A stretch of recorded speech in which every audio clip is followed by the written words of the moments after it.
ಎಲ್ಲರಿಗೂ ನಮಸ್ಕಾರ. ಸನಾತನ ಕಥನಕ್ಕೆ ಸ್ವಾಗತ. ನಾನು ಸೌಮ್ಯ ಕೃಷ್ಣ ಹೆಗಡೆ. ವರ್ಣ ಆಧಾರಿತವಾಗಿರುವಂತಹ ಒಂದು ವ್ಯವಸ್ಥೆ ಅನ್ನೋದು ಜಾತಿ ಆಧಾರಿತ ಆಗಿ ಅದು ಹೇಗೆ ಕೊನೆಗೆ ನಾನ್ ಮೇಲು ನೀನ್ ಕೀಳು, ಬ್ರಾಹ್ಮಣ ವೈಶ್ಯ ಶೂದ್ರ ಇಂಥದ್ದೆಲ್ಲ ಏನ್ ಡಿಸ್ಕ್ರಿಮಿನೇಷನ್ ಅನ್ನೋದು ಇವತ್ತಿಗೂ ಕೂಡ ನಮ್ಮ ಸಮಾಜದಲ್ಲಿ ಅತ್ಯಂತ ಸುಭದ್ರವಾಗಿ ಬೇರೂರಿದೆ. ಅದಕ್ಕೆ ಏನ್ ಕಾರಣ ಆಗಿತ್ತು, ಏನಿದ್ದು ಏನಾಯ್ತು ಅನ್ನೋದರ ಪಾರ್ಟ್ 1 ಅನ್ನ ಲಾಸ್ಟ್ ಎಪಿಸೋಡ್ ಅಲ್ಲಿ ಹೇಳಿದ್ದೆ. ಸೊ ಆ ಎಪಿಸೋಡ್ ಅನ್ನ ನೋಡಿ ಬಹಳಷ್ಟು ಜನ ಕೂಪ ಮಂಡುಕಗಳು, ನಿಮಗೇನ್ ಗೊತ್ತಿದೆ ಸಂವಿಧಾನದ ಬಗ್ಗೆ, ಅಂಬೇಡ್ಕರ್ ಅವರನ್ನ ಓದಿ, ಮೊದಲು ಸಂವಿಧಾನನ ಓದಿ, ನೀವೊಂದು ಬ್ರಾಹ್ಮಣ ಆಗಿ ನಾವೇನು ತಪ್ಪೇ ಮಾಡಿಲ್ಲ ಅನ್ನೋದನ್ನ ಸಮಜಾಯಿಷಿ ಕೊಟ್ಕೊಳಕ್ ಈ ಎಪಿಸೋಡ್ ಮಾಡಿದೀರಾ ಅನ್ನೋ ರೀತಿಯಲ್ಲಿ ನಾನು ತುಂಬಾ ಪಾಲಿಶ್ ಆಗಿ ಹೇಳ್ತಾ ಇರೋದು ಈ ವರ್ಡ್ಸ್ ಅನ್ನೆಲ್ಲ. ಅನಾಗರಿಕ ಸಂಸ್ಕೃತಿಯ ಹಾಗೂ ಕೆಲವೊಂದಷ್ಟು ಜನ ಅಂದ್ರೆ ಮಾತಾಡದೆ ಅವ್ರಿಗೆ ಸಂಸ್ಕೃತಿ ಇಲ್ಲ ಅನ್ನೋದು ಪ್ರೂವ್ ಮಾಡ್ತಾರಲ್ಲ, ಸೊ ಹಂಗಿದ್ ವರ್ಡ್ಸ್ ಅಲ್ಲೆಲ್ಲ ಕಮೆಂಟ್ ಅನ್ನ ಮಾಡಿದ್ರು. ಅಂಥವರಿಗೆ ಈ ಚಾನೆಲ್ ಅನ್ನೋದು ಇಟ್ಸ್ ನಾಟ್ ಫಾರ್ ಯು. ನಾನು ಈ ಚಾನೆಲ್ನ ಸ್ಟಾರ್ಟಿಂಗ್ ಅಲ್ಲೂ ಮತ್ತೆ ನನ್ನ ಎಲ್ಲಾ ಸೋಷಿಯಲ್ ಮೀಡಿಯಾ ಕಾಂಟೆಂಟ್ ಅಲ್ಲಿ ಹೇಳ್ತೀನಿ, ನಮ್ಮ ಸನಾತನ ಧರ್ಮದಲ್ಲಿ ಆನೋ ಭದ್ರಾಣಿ ಕೃತವೋ ಸರ್ವಂತು ಅನ್ನೋ ಒಂದು ಮಾತಿದೆ. ಅಂದ್ರೆ ಪ್ರಪಂಚದಲ್ಲಿ ಇರುವಂತಹ ಒಳ್ಳೆಯ ವಿಚಾರ ಮಾತ್ರ ನನ್ನತ್ತ ಬರ್ಲಿ, ಎಲ್ದೂ ಬರ್ಲಿ ಅಂತ ಹೇಳಿಲ್ಲ. ಹಂಗಾಗಿ ನನಗೆ ನನ್ನನ್ನ ನೋಡುವಂಥವ್ರು ಅಥವಾ ನನಗೆ ಒಂದು ಫೀಡ್ಬ್ಯಾಕ್ ಅನ್ನ ಕೊಡೋರು ಸುಸಂಸ್ಕೃತ ಮೈಂಡ್ ಸೆಟ್ಗೆ ಸೇರಿರೋರು, ಅವ್ರನ್ನ ಟ್ರೈಬ್ ಅಂತ ಕರಿತೀನಿ ನಾನು, ಫ್ಯಾನ್ ಅಂತ ಕೂಡ ಕರೆಯೋದಿಲ್ಲ, ಸಬ್ಸ್ಕ್ರೈಬರ್ಸ್ ಅಂತ ಕೂಡ ಕರೆಯೋದಿಲ್ಲ. ಅವರು ನನ್ನ ಟ್ರೈಬ್, ನನ್ನ ಮೆಂಟಾಲಿಟಿಯ, ನನ್ನ ಜನ ಅಂತ ಅವ್ರನ್ನ ನಾನು ಸೇರಿಸ್ಕೊಳ್ತೀನಿ. ಹಂಗೆ ನನ್ನ ಫ್ಯಾಮಿಲಿ ಮತ್ತೊಂದು ಮರದೊಂದು ಅನ್ನೋ ನಾಟಕ ಕೂಡ ನಾನು ಮಾಡಲ್ಲ. There is a difference, there is a gap and there should be a boundary. But ಅವ್ರ ಬಗ್ಗೆ ನಂಗೆ ತುಂಬಾ ಗೌರವ ಇದೆ. ಅಂಥವ್ರು ಮಾತ್ರ ನೋಡ್ಬೇಕು, ನನ್ನ ವೇವ್ಲೆಂಗ್ತ್ಗೆ ಬಂದು ಸೇರ್ಬೇಕು, ಆ ಉತ್ತಮ ವಿಚಾರ ಅನ್ನೋದು ನನ್ನತ್ತ ಬರಬೇಕು, ಆ ಒಂದು ವೈಬ್ ಅನ್ನೋದು ನನ್ನ ಜೊತೆ ಇರಬೇಕು ಅನ್ನೋ ಕಾರಣಕ್ಕೋಸ್ಕರನೇ ನಾನು ಸೋಷಿಯಲ್ ಮೀಡಿಯಾದಲ್ಲಿ ಮಾತಾಡೋದು ಅಥವಾ ಇದನ್ನ ಒಂದು ಪ್ರೊಫೆಷನ್ ನ ಒಂದು ಭಾಗವಾಗಿ ತಗೊಂಡಿರೋದು. ಹಾಗಾಗಿ ನನ್ನ ಯಾವುದೇ ಚಾನಲ್ ಇರಬಹುದು, ಅನಾಗರಿಕ, ಅಸಂಸ್ಕೃತ, ನನಗೆ ಗೊತ್ತಿರೋದೇ ಸತ್ಯ, ನನ್ನ ಜೀವನದಲ್ಲಿ ಏನೇನಾಗಿದೆಯೋ ಅದು ಮಾತ್ರ ಸತ್ಯ, ನನಗೇನಾಗಿದೆಯೋ ಪ್ರಪಂಚಕ್ಕೆಲ್ಲ ಅದೇ ಆಗಬೇಕು, ನನಗೆ ಗೊತ್ತಿರೋದು ಮಾತ್ರ ನಿಜ, ಬಾಕಿಯವ್ರೆಲ್ಲ ತಪ್ಪು, ಬಾಕಿಯವ್ರ ಒಪಿನಿಯನ್ ನಾನು ಕೇಳಲ್ಲ, ಬಾಕಿಯವ್ರದ್ದು ನಾಲೆಜೇ ಅಲ್ಲ. This is not the channel for you.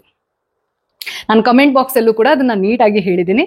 ಈ ರೀತಿ ಯಾವ ರೀತಿ ಮಾತಾಡ್ತಾರೆ, ವಲ್ಗರ್ ಆಗಿ ಅಬ್ಯೂಸ್ ಮಾಡ್ತಾರೆ, ನಿಮ್ಗೆ ಏನೇನು ವರ್ಡ್ ಬರುತ್ತೋ ಅದ್ರ ಅಪ್ಪನಂತ ವರ್ಡ್ ನನಗೆ ಬರುತ್ತೆ, but we are not the same. So ಅಂತ ಕೆಲವೊಂದಷ್ಟು ಕಾಮೆಂಟ್ ಅನ್ನೋದನ್ನ ಆ ಕಾಮೆಂಟ್ ಮಾಡೋರ್ಗೆ ಆನ್ಸರ್ ಕೊಡಬೇಕು ಅನ್ನೋ ಉದ್ದೇಶ ಇಲ್ಲ. ಆದ್ರೆ ಆ ಕಾಮೆಂಟ್ ಬರೋದಕ್ಕೆ ಅಥವಾ ಆ ರೀತಿಯಾಗಿರುವಂತಹ ಮನಸ್ಥಿತಿ ಬರೋದಕ್ಕೆ ಕಾರಣಗಳಿದೆ. ಆ ಕಾರಣಗಳನ್ನ ಅಡ್ರೆಸ್ ಮಾಡ್ತಾ ಮಾಡ್ತಾ ಎಲ್ಲೆಲ್ಲಿ ಲೋಪದೋಷ ಆಗಿದೆ, ಯಾರಿಂದ ಲೋಪದೋಷ ಆಗಿದೆ, ಆ ಲೋಪದೋಷದಿಂದ ನಾವಿವಾಗ ಏನನ್ನ ಕಲಿಬೇಕು. ಏನಾಗಿದೆ ಪಾಸ್ಟ್ ಅಲ್ಲಿ ಅದಾಗಿದೆ, ಅದನ್ನ ಕಲಿತಾ ಇರೋದು ನಾವ್ ಏನಕ್ಕೆ ಅಂತಂದ್ರೆ we should not repeat. That is the intention. ಆ ಇಂಟೆನ್ಷನ್ ಯಾರ್ಯಾರಿದೆಯೋ ಅವರಿಗೆ ಮಾತ್ರ ನಾನು ಎಪಿಸೋಡ್ ಅನ್ನ ಮಾಡೋದು. ನಾನು ಇವಾಗ ಏನ್ ಮಾಡ್ತಾ ಇದ್ದೀನಿ, not only for views, not only for growth, ಇದು ನನ್ನ ರೀತಿಯ ವ್ಯಕ್ತಿಗಳಲ್ಲಿ ಅಥವಾ ನ್ಯೂಟ್ರಲ್ ಗ್ರೌಂಡ್ಸ್ ಅಲ್ಲಿ ಇರೋರ್ಗೂ ಕೂಡ, ಕೆಲವರಿಗೆ ಒಪಿನಿಯನ್ನೇ ಇರೋದಿಲ್ಲ, ಎಲ್ಲ ವಿಚಾರದಲ್ಲೂ ಒಪಿನಿಯನ್ ಇರ್ಬೇಕಂತ ಇಲ್ಲ. ನಿಮ್ಗೆ ಒಂದಷ್ಟು ಇನ್ಫಾರ್ಮೇಶನ್ ಬಂದಾಗ, ಆ ಇನ್ಫಾರ್ಮೇಶನ್ ಪ್ರೊಸೆಸ್ ಆದಾಗ ನಿಮ್ಮದೇ ಜೀವನದ ಕೆಲವೊಂದಷ್ಟು ನಂಬಿಕೆ ಅನ್ನೋದು ಆಧಾರದ ಮೇಲೆ ಅಥವಾ ನಿಮ್ಮ ಎಥಿಕ್ಸ್ ನ ಮೇಲೆ ಒಂದು ಒಪಿನಿಯನ್ ಕ್ರಿಯೇಟ್ ಆಗುತ್ತೆ. ಒಪಿನಿಯನ್ ಇರೋದು ತಪ್ಪೇ ಅಲ್ಲ, ಏನ್ ಬೇಕಾದ್ರೂ ಒಪಿನಿಯನ್ ಇರಬಹುದು. ಆದ್ರೆ ಒಪಿನಿಯನ್ ಹಿಂದಿರುವಂತಹ ಮಾಹಿತಿ ಅಂತ ಇರುತ್ತಲ್ವಾ, ಆ ಮಾಹಿತಿಯ ಸತ್ಯಾಸತ್ಯತೆ ಎಷ್ಟು ಅಂತ ನಾವು ಪರೀಕ್ಷೆ ಮಾಡ್ಕೊಳ್ಬೇಕು. ನಾನ್ ಸರ್ವಜ್ಞ ಅಂತ ಹೇಳ್ತಾ ಇಲ್ಲ, ಆದ್ರೆ ನನ್ನ ಇಂಟ್ರೆಸ್ಟ್ ಇರೋದೇ ಆ ಮಾಹಿತಿಯ ಭಂಡಾರವನ್ನ ಕೆದಕುವುದು. ಅದನ್ನ ನಿಮ್ ಮುಂದೆ ಶೇರ್ ಮಾಡ್ಕೊಳ್ಳೋದ್ರ ಉದ್ದೇಶ ಏನು ಅಂತಂದ್ರೆ, ನಿಮ್ಮಲ್ಲಿ ಯಾರು ನನ್ನ ರೀತಿ ಈ ರೀತಿ ತಿಳ್ಕೊಳ್ಬೇಕು ಅನ್ನೋ ಒಂದು ಹಸಿವನ್ನ ಇಟ್ಕೊಂಡಿರ್ತಾರೆ, ಕ್ಯೂರಿಯಸ್ ಮೈಂಡ್ ಸೆಟ್ ಅನ್ನ ಇಟ್ಕೊಂಡಿರ್ತಾರೆ, ಅವ್ರು ಕೊಡುವಂತಹ ಕೆಲವೊಂದಷ್ಟು ಪರ್ಸ್ಪೆಕ್ಟಿವ್ ಇರಬಹುದು. ಇಬ್ರು ಸೇರಿ, ನಾನು ಹೇಳ್ದೆ ಅಲ್ಲ, 1% ಇಂಪ್ರೂವ್ಮೆಂಟ್ ಆದ್ರೆ ದೊಡ್ಡ ಇಂಪ್ರೂವ್ಮೆಂಟ್ ಆಗುತ್ತೆ. That is the intention. So ಈ ವರ್ಣ ವ್ಯವಸ್ಥೆ ಅಂದ್ರೆ ಯಾರ್ಯಾರು ಏನೇನ್ ಕೆಲಸ ಮಾಡ್ತಾರೆ ಅನ್ನೋದನ್ನ ಸಿಸ್ಟಮೆಟಿಕ್ ಆಗಿ, ಅಂಡ್ ಅದನ್ನ ಹೈರಾರ್ಕಿ ಅಂತಂದ್ರೆ ಮೇಲ್ಗಡೆ ಇರೋರು ಶ್ರೇಷ್ಠ ಆ ತರದಲ್ಲ. It was like a circle, every class was connected to each other. ಬ್ರಾಹ್ಮಣರಿಲ್ಲದ್ರೆ ಕ್ಷತ್ರಿಯರಿಲ್ಲ, ಶೂದ್ರರಿಲ್ಲದೆ ಬ್ರಾಹ್ಮಣರಿಲ್ಲ. ಅಂದ್ರೆ ಆ ಪ್ರೊಫೆಷನ್ ಅನ್ನೋದು, ಇವಾಗ ನಾನು ಹೇಳ್ದೆ ಅಲ್ಲ, ಒಂದು ಕಾರ್ಪೊರೇಟ್ ವರ್ಲ್ಡ್ ಅಲ್ಲಿ ಬರೀ ಸಿಇಒನೇ ಎಲ್ಲ ಕೆಲಸ ಮಾಡಲ್ಲ. ಸಿಇಒ ಜೊತೆಗೆ ಬೇಸಿಕ್ ಲೆವೆಲ್ ನ ಎಂಪ್ಲಾಯಿ ಇರ್ತಾರಲ್ವಾ, ಅವರು ಅವರ 100% ಅನ್ನ ಕೊಟ್ರೆ ಮಾತ್ರ ಕಂಪನಿ ಗ್ರೋ ಆಗೋದು. ಕಂಪನಿ ಅನ್ನೋದು ಟೀಮ್ ವರ್ಕ್ ನ ಮೇಲೆ ಹೋಗುತ್ತೆ. ಹಾಗೆ ಸಮಾಜ ಅನ್ನೋದು ಈ ಬ್ರಾಹ್ಮಣ ವೈಶ್ಯ ಕ್ಷತ್ರಿಯ ಶೂದ್ರ ಅನ್ನೋ 4 ಕ್ಲಾಸನ್ನ ಸೇರಿ ಅವರ ಕಲೆಕ್ಟಿವ್ ಎಫರ್ಟ್ ಇಂದ ಸ್ಮೂತ್ ರನ್ ಆಗ್ತಿತ್ತು. ಹಾಗಾಗಿ ಯಾರ್ಯಾರು ಹೇಳ್ತಾರೆ ಜಾತಿ ತಪ್ಪು ವರ್ಣ ತಪ್ಪು, ನೋ, ಇವತ್ತಿಗೂ ಸನಾತನ ಧರ್ಮ ಅನ್ನೋದು ಇಷ್ಟು ಸುಭದ್ರವಾಗಿ ನಿಂತಿದೆ ಅಂತಂದ್ರೆ ದಟ್ ಈಸ್ ಬಿಕಾಸ್ ಆಫ್ ವರ್ಣ ಸಿಸ್ಟಮ್. ಅದು ಯಾವಾಗ ಜಾತಿ ಆಯ್ತಲ್ಲ, ಆ ಕಂಫರ್ಟ್ ಝೋನ್ ನ ಲೆವೆಲ್ಗೋ. ಹಾಗೆ ಇನ್ನೊಂದು ಸ್ಟಡಿ ಹೇಳುವ ಪ್ರಕಾರ ಇದು ಕೇವಲ ಪ್ರೊಫೆಷನ್ ಆಧಾರದ ಮೇಲೆ ಅಥವಾ ಸ್ಟೇಟಸ್ ನ ಆಧಾರದ ಮೇಲೆ ಜಾತಿಯಾಗಿ ಕನ್ವರ್ಟ್ ಆಗಿದ್ದ ಅಲ್ಲ. ಅಂದ್ರೆ ಹೀಗೆ ಯಾರ್ಯಾರಿಗೆ ಯಾವ್ಯಾವ ರೀತಿಯ ಇಂಟ್ರೆಸ್ಟ್ ಅನ್ನೋದಿದೆ, ಆ ಇಂಟ್ರೆಸ್ಟ್ ನ ಆಧಾರದ ಮೇಲೆ ಕೂಡ ಅವರವರ ಪ್ರೊಫೆಷನ್ ಅನ್ನೋದು ಕಾಲಕ್ಕೆ ತಕ್ಕ ಹಾಗೆ ಬದಲಾಗ್ತಾ ಬಂತು. ಆ ಕಮ್ಯುನಿಟಿ ಅನ್ನೋದು ಸ್ವ್ಯಾಪ್ ಆಗ್ತಾ ಇತ್ತು ಅನ್ನೋದನ್ನ ಕೂಡ ಹೇಳುತ್ತೆ. ಇದನ್ನ ಯಾವುದು ನನಗ್ ಮನ್ಸೇ ಬಂದಂಗ ಒಪಿನಿಯನ್ ಕೊಡ್ತಾ ಇರೋದಿಲ್ಲ. ನಿಮ್ಗೆ ಒಪಿನಿಯನ್ ಕ್ರಿಯೇಟ್ ಆಗ್ಬೇಕು ಅಂತಂದ್ರೆ ಇನ್ಫಾರ್ಮೇಶನ್ ಇರಬೇಕು. ಆ ಇನ್ಫಾರ್ಮೇಶನ್ ನ ಆಧಾರದ ಮೇಲೆ ಹೇಳ್ತಾ ಇರೋದು. ಸೊ ಎಲ್ಲಿವರೆಗೂ ಈ ವರ್ಣ ವ್ಯವಸ್ಥೆ ಅನ್ನುವಂಥದ್ದು for whatever the reason ಅದು ಯಾವ ರೀತಿ ಜಾತಿ ವ್ಯವಸ್ಥೆ ಆಗಿ ಹುಟ್ಟಿನಿಂದ ಜಾತಿ ಅನ್ನೋದು ಬರೋಕೆ ಶುರುವಾಯ್ತಲ್ಲ, ಈ ಮಹಾಭಾರತದ ಕಾಲದಲ್ಲಿ ಜಾತಿ ಪದ್ಧತಿ ಅನ್ನುವಂಥದ್ದು ಇತ್ತು. ಅಂದ್ರೆ ಕಾಸ್ಟ್ ಸಿಸ್ಟಮ್ ಅನ್ನೋದು ಇತ್ತು. ಬಟ್ ಅನ್ಫಾರ್ಚುನೇಟ್ಲಿ ಇವತ್ತಿಗೂ ಬಹಳಷ್ಟು ಜನರಿಗೆ ಆ ಸೀರಿಯಲ್ ನ ನರೇಷನ್ ಅನ್ನೋದು ಏನಿದೆ ಆ ಆಧಾರದ ಮೇಲೆ ಕರ್ಣನನ್ನ ಸೂತ ಪುತ್ರ, ಅಂದ್ರೆ ಅವನನ್ನ ಶೂದ್ರ ಅನ್ನೋ ಕಾರಣಕ್ಕೋಸ್ಕರ ಅವನಿಗೆ ಆರ್ಚರಿಯನ್ನ ಕಲಿಸ್ಲಿಲ್ಲ ದ್ರೋಣಾಚಾರ್ಯ ಅಂತ ಏನ್ ಹೇಳ್ತಾರೆ. ದಯವಿಟ್ಟು ಒರಿಜಿನಲ್ ಮಹಾಭಾರತವನ್ನ ಓದಿ. ಅಲ್ಲಿ ಜಾತಿ ವ್ಯವಸ್ಥೆ ಅನ್ನುವಂಥದ್ದು ಇತ್ತು, ಆದ್ರೆ ಜಾತಿ ಆಧಾರದ ಮೇಲೆ ಡಿಸ್ಕ್ರಿಮಿನೇಷನ್ ಇನ್ನೂ ಶುರುವಾಗಿರ್ಲಿಲ್ಲ. ಅಂದ್ರೆ ಈಗ ದ್ರೋಣಾಚಾರ್ಯ ಹುಟ್ಟಿನಿಂದ ಬ್ರಾಹ್ಮಣ. ಇನ್ಫ್ಯಾಕ್ಟ್ ದ್ರೋಣಾಚಾರ್ಯರ ಕಥೆಯನ್ನ ಕೇಳಿದ್ರೆ ನಿಮ್ಮ ಹಾಗೆ ಹುಟ್ಟಿದವರೇ ಅಲ್ಲ ಅವರು. ಅವ್ರದ್ದೊಂಥರ ಅನ್ಯೂಶುವಲ್ ಬರ್ತ್. ಅದನ್ನ ಸಪರೇಟ್ ಎಪಿಸೋಡ್ ಅಲ್ಲಿ ಹೇಳ್ತೀನಿ ನಾನು, ಯಾವಾಗ ಈ ಮಹಾಭಾರತದ ಕ್ಯಾರೆಕ್ಟರ್ ಅನ್ನ ಅನಲೈಸ್ ಮಾಡ್ತೀನಲ್ವಾ. ಸೊ ಆ ಒಂದು ಪ್ಲೇ ಲಿಸ್ಟ್ ಅಲ್ಲಿ ಮಾತಾಡ್ತಾ ಇರುವಾಗ ಅದನ್ನ ಹೇಳ್ತೀನಿ. ಸೊ ದ್ರೋಣಾಚಾರ್ಯ ಹುಟ್ಟಿನಿಂದ ಬ್ರಾಹ್ಮಣ, ಹಾಗೆ ಪ್ರೊಫೆಷನ್ ವೈಸ್ ಕೂಡ ಬ್ರಾಹ್ಮಣ. ಆದ್ರೆ ಅವರ ಮಗ ಅಶ್ವತ್ಥಾಮ ಕ್ಷತ್ರಿಯನಾಗ್ತಾನೆ. ಅಂದ್ರೆ ಕ್ಷತ್ರಿಯ ಧರ್ಮ ಅನ್ನೋದ್ರನ್ನ ಪರಿಪಾಲನೆ ಮಾಡ್ತಾ ಇದ್ದಂತಹ ಬ್ರಾಹ್ಮಣ. ಸೊ ಈ ಸುಳ್ಳು ಅಪವಾದ ಅನ್ನೋದು ಏನಿದೆ, ದ್ರೋಣಾಚಾರ್ಯರು ಅವನು ಶೂದ್ರ ಅನ್ನೋ ಕಾರಣಕ್ಕೋಸ್ಕರ ನೋ. ದ್ರೋಣಾಚಾರ್ಯರ ಒಂದು ಸಂಕಲ್ಪ ಇರುತ್ತೆ, ಅವ್ರದ್ದೊಂದು ಹಠ ಇರುತ್ತೆ. ನಾನು ಒಂದೇ ಮನೆತನಕ್ಕೆ ಸೇರಿರುವಂತಹ ರಾಜಕುಮಾರರಿಗೆ ಕಲಿಸಿ ನನ್ನ ವಿದ್ಯೆಯ ಮೂಲಕ ನಿನ್ನನ್ನ ರಾಜ್ಯದಿಂದ ಓಡಿಸ್ತೀನಿ ಅಂತ ಹೇಳ್ಬಿಟ್ಟು ಪಾಂಚಾಲದ ರಾಜನಿಗೆ ದೃಪದನಿಗೆ ಸವಾಲನ್ನ ಹಾಕಿರ್ತಾರೆ. ಆವತ್ತಿನ ಕಾಲದಲ್ಲಿ ಮಾತಾಡೋದು ಅಥವಾ ಒಂದು ಚಾಲೆಂಜ್ ಮಾಡೋದು ಅಂತಂದ್ರೆ ನಾಳೆ ನಾನು ಹೇಳಿಲ್ಲ ಅಂತ ಹೇಳೋದು ಆಗಿರ್ಲಿಲ್ಲ. ಆಡಿದ್ವಿ ಅಂತಂದ್ರೆ that is like constitution. So ಆ ಒಂದು ಕಾರಣದಿಂದ ನಾನ್ ನಿನ್ಗೆ ಕೊಡಕ್ ಆಗಲ್ಲ ವಿದ್ಯೆ ಅಂತ ಹೇಳ್ತಾರೆ. ಆದ್ರೆ ಕೆಲವೊಂದಷ್ಟು ಮಹಾಭಾರತದ ನರೇಶನ್ ಅಲ್ಲಿ, ಮೂಲ ಮಹಾಭಾರತದಲ್ಲಿ ಇದಿಲ್ಲ. ದ್ರೋಣಾಚಾರ್ಯರು ಕರ್ಣನ ಗುರು ಆಗಿದ್ರು ಇನಿಷಿಯಲ್ ಪೀರಿಯಡ್ ಅಲ್ಲಿ. ಯಾವಾಗ ಕರ್ಣ ಅರ್ಜುನನಿಗಿಂತ ನಾನು ಶ್ರೇಷ್ಠ ಆಗ್ಬೇಕು ಅಂತ ಅರ್ಜೆಂಟ್ ಮಾಡ್ತಾ ಇದ್ದ ವಿದ್ಯೆ ಕಲಿಯೋದ್ರಲ್ಲಿ, ಆವಾಗ ಅವನನ್ನ ಡಿನೈ ಮಾಡಿದ್ರು ಅನ್ನುವಂತಹ ಮಾತಿದೆ. ಸೊ ಕರ್ಣ ಯಾವ ಪ್ರದೇಶದಲ್ಲಿ ಇದ್ದ, ಕುರು ರಾಷ್ಟ್ರ ಅಂತ ಇತ್ತು, ಆ ರಾಷ್ಟ್ರದಲ್ಲಿ ಏನು ರೂಲ್ಸ್ ಇತ್ತು, ಅಲ್ಲಿ ಶಸ್ತ್ರಾಭ್ಯಾಸವನ್ನ ಕಲಿಯೋಕೆ ಕೆಲವರಿಗೆ ಮಾತ್ರ ಪರ್ಮಿಷನ್ ಇತ್ತು. ಈ ಕೆಲವು ಜನ ಹೇಳಬಹುದು ಆ ಪರ್ಮಿಷನ್ ರಾಂಗ್ ಅಲ್ವಾ, ಅದ್ ಹೆಂಗ್ ಮಾಡ್ತೀರಾ ನೀವು? Let's try to understand. ಭಾರತದಲ್ಲಿ ಏನೇನ್ ಲಾಸ್ ಇರುತ್ತೆ, criminal laws and civil laws ಅಂತ, ಸೇಮ್ ಟು ಸೇಮ್ ಸೌದಿ ಅರೇಬಿಯಾದಲ್ಲಿ ಅದಿರ್ಬೇಕು ಅಂತ ಇಲ್ಲ. ಪ್ರತಿಯೊಂದು ಬೌಂಡ್ರಿಯಲ್ಲಿ ಅವರವರಿಗೆ ಏನೇನ್ ಕನ್ವೀನಿಯಂಟ್ ಅಂತ ಇರುತ್ತೆ ಅದನ್ನ ಅವರ political and socio reform States ಅಲ್ಲಿ ಅದನ್ನ ಇಂಪ್ಲಿಮೆಂಟೇಶನ್ ಮಾಡಿರ್ತಾರೆ. ನನ್ನ ದೇಶದಲ್ಲಿ ಇರುವಂತಹ ಕಾನೂನು ಬೇರೆ ದೇಶದಲ್ಲಿಯೂ ಇತ್ತು ಅಂತಂದ್ರೆ ಅದನ್ನ ಯುಟೋಪಿಯನ್ ಮೈಂಡ್ ಸೆಟ್ ಅಂತ ಹೇಳ್ತಾರೆ. ಹಾಗಾಗಿ ಅವತ್ತಿನ ಕಾಲದಲ್ಲಿ ಕುರು ರಾಷ್ಟ್ರದಲ್ಲಿ ಕ್ಷತ್ರಿಯರು ಹಾಗೂ ಕ್ಷತ್ರಿಯರಿಗೆ ಕಲಿಸುವಂತಹ ಬ್ರಾಹ್ಮಣರು ಅವರು ಮಾತ್ರ ಶಸ್ತ್ರಾಭ್ಯಾಸದಲ್ಲಿ ತೊಡಗಿಕೊಳ್ಬೇಕು for a reason. In case ಎಲ್ಲಾ ಕಮ್ಯುನಿಟಿಯವರು ಅಥವಾ ಎಲ್ಲಾ ವರ್ಣ ವ್ಯವಸ್ಥೆಗೆ ಸೇರಿರೋರು ಒಂದೇ ಕೆಲಸ ಮಾಡ್ತೀನಿ ಅಂತಂದ್ರೆ ರೆಸ್ಟ್ ಆಫ್ ದ ಕೆಲಸವನ್ನ ಯಾರು ಮಾಡ್ತಾರೆ? ಈ ಒಂದು ಉದ್ದೇಶದಿಂದ ಕುರು ರಾಷ್ಟ್ರದ ವ್ಯಾಪ್ತಿಯಲ್ಲಿ ಅವರಿಗೆ ಶಸ್ತ್ರಾಭ್ಯಾಸ ಅಲೌಡ್ ಇರಲಿಲ್ಲ. ಆ ಕಾರಣದಿಂದ ಭೀಷ್ಮ ಕರ್ಣನಿಗೆ ನೀನ್ ಇಲ್ಲಿ ಈ ನೆಲದ ಮೋಹವನ್ನ ತ್ಯಾಗ ಮಾಡಿ ಮಗಧಕ್ಕೆ ಹೋಗು ಅಂತ ಹೇಳ್ತಾನೆ. ಮಗಧ ಅನ್ನೋ ಒಂದು ಪ್ರದೇಶದಲ್ಲಿ ಅದು ಅಲೌಡ್ ಇತ್ತು. ಸೊ ಕರ್ಣ ಸೂತ ಅನ್ನೋ ಕಾರಣಕ್ಕೋಸ್ಕರ ಅಥವಾ ಅವನು ಶೂದ್ರ ಆಗಿದ್ದ ಅನ್ನೋ ಕಾರಣಕ್ಕೋಸ್ಕರ, ಇನ್ಫ್ಯಾಕ್ಟ್ ಅವನು ಅದಾಗೂ ಇರ್ಲಿಲ್ಲ. ಹುಟ್ಟಿನಿಂದ ಅವನು ಫಸ್ಟ್ ಆಫ್ ಆಲ್ ಪಾಂಡವ, ದೇವರ ಅಂಶ, ಸೂರ್ಯ ದೇವನ ಅಂಶ ಕರ್ಣ. ಹಾಗಾಗಿ ಯಾರ್ಯಾರೆಲ್ಲ ಹೇಳ್ತಾರಲ್ವಾ ಅವನಿಗೆ ಜಾತಿ ನೋಡ್ಕೊಂಡು ಹಂಗ್ ಮಾಡಿದ್ರು, that is not the reality. ಇದೇ ಮಹಾಭಾರತದಲ್ಲಿ ಒಂದು ಏನು ಇನ್ಸಿಡೆಂಟ್ ಬರುತ್ತೆ ಈ ಅಜ್ಞಾತವಾಸದಲ್ಲಿ, ಅವಾಗ ಈ ಕೀಚಕನ ವಧೆ ಅಂತ ಬರುತ್ತಲ್ವಾ, ಆ ಕೀಚಕ ಹಾಗೂ ಕೀಚಕನ ಅಕ್ಕ ಇಬ್ರು ಕೂಡ ಮತ್ಸ್ಯ ದೇಶದ ಪ್ರಾಮಿನೆಂಟ್ ಪೊಸಿಷನ್ ಅಲ್ಲಿ ಇರೋರು, ಅಂದ್ರೆ ರಾಜನ ಹೆಂಡತಿ ಹಾಗೂ ಅವನ ಮೈದ್ನ ಅಲ್ಲ ಭಾವ, ಸೇನಾಧಿಪತಿ ಮತ್ಸ್ಯ ದೇಶದ್ದು. ಆ ಮತ್ಸ್ಯ ದೇಶದಲ್ಲಿ ಹಂಗಾದ್ರೆ ಹೆಂಗೆ ಇವರು ಸೂತರು ಕ್ಷತ್ರಿಯರಾಗಿ ಇರೋಕ್ ಸಾಧ್ಯ? This was purely based on there qualification. So ಅಲ್ಲಿಂದ ಇದ್ದಿದ್ ಏನಾಗತ್ತೆ ಅಂತಂದ್ರೆ, ಮಹಾಭಾರತ ಮುಗಿದಾದ್ಮೇಲೆ ಕ್ರಮೇಣವಾಗಿ ಮಹಾಭಾರತದ ಮುಗಿಯುವಂತಹ ಹಂತವನ್ನ, ಕುರುಕ್ಷೇತ್ರ ಹಂತವನ್ನ ಕಲಿಯುಗದ ಪ್ರಾರಂಭ ಅಂತ ಹೇಳ್ತಾರೆ. ಸೊ ಅದಾದ ಟೈಮಲ್ಲಿ ಏನಾಗ್ತದೆ ಅಂತಂದ್ರೆ, ಅವರವರ ಕನ್ವೀನಿಯನ್ಸ್ ನ ಪ್ರಕಾರ ಅದು ಮ್ಯಾರೇಜ್, ಇಂಟರ್ ಕಾಸ್ಟ್ ಅಲ್ಲಿ ಮ್ಯಾರೇಜ್ ಮಾಡೋದಿಲ್ಲ ಅನ್ನೋದಿರಬಹುದು, ಅಥವಾ ನಾನು ಬ್ರಾಹ್ಮಣ, ಹುಟ್ಟಿನಿಂದ ಬ್ರಾಹ್ಮಣ, ನನಗೊಂದು ಡೆಸಿಗ್ನೇಷನ್ ಇದೆ, ಸಮಾಜದಲ್ಲಿ ನನಗೆ ಗೌರವ ಇದೆ ಅನ್ನೋ ಕಾರಣಕ್ಕೋಸ್ಕರ ಕೆಲವು ಸತಿ ಯಾರಿಗೆ ಯೋಗ್ಯತೆ ಇರೋದಿಲ್ಲ ಅಂಥವರಿಗೆ ಯೋಗ ಇದ್ಬಿಟ್ಟಿರತ್ತೆ. ಹಂಗಾದಾಗ ಪ್ರಾಬ್ಲಮ್ ಆಗುತ್ತೆ ಅಂತಂದ್ರೆ, ಈ ಒಂದು ಚೌಕಟ್ಟು ಅಲ್ಲಾಡಿದ್ದೆ ಅಲ್ಲಿ. ಅಂದ್ರೆ ಜಸ್ಟ್ ಬಿಕಾಸ್ ಅವನು ಬ್ರಾಹ್ಮಣ, ಅವನಿಗೆ ವೇದಾಭ್ಯಾಸ ಇದೆಯೋ, ಅವನು ಒಳ್ಳೆ ಉದ್ದೇಶ ಇದೆಯೋ, 4 ಜನರಿಗೆ ವಿದ್ಯಾದಾನ ಮಾಡ್ತಿದ್ದಾನೋ ಇಲ್ವೋ, ಅದೆಲ್ಲ ಸೆಕೆಂಡ್ರಿ. ಅದ್ ಬಿಟ್ರೂನು ನನ್ನ ನೀವು ಗೌರವಿಸ್ಬೇಕು ಅಂದ್ರೆ ಎಂಟೈಟಲ್ಮೆಂಟ್.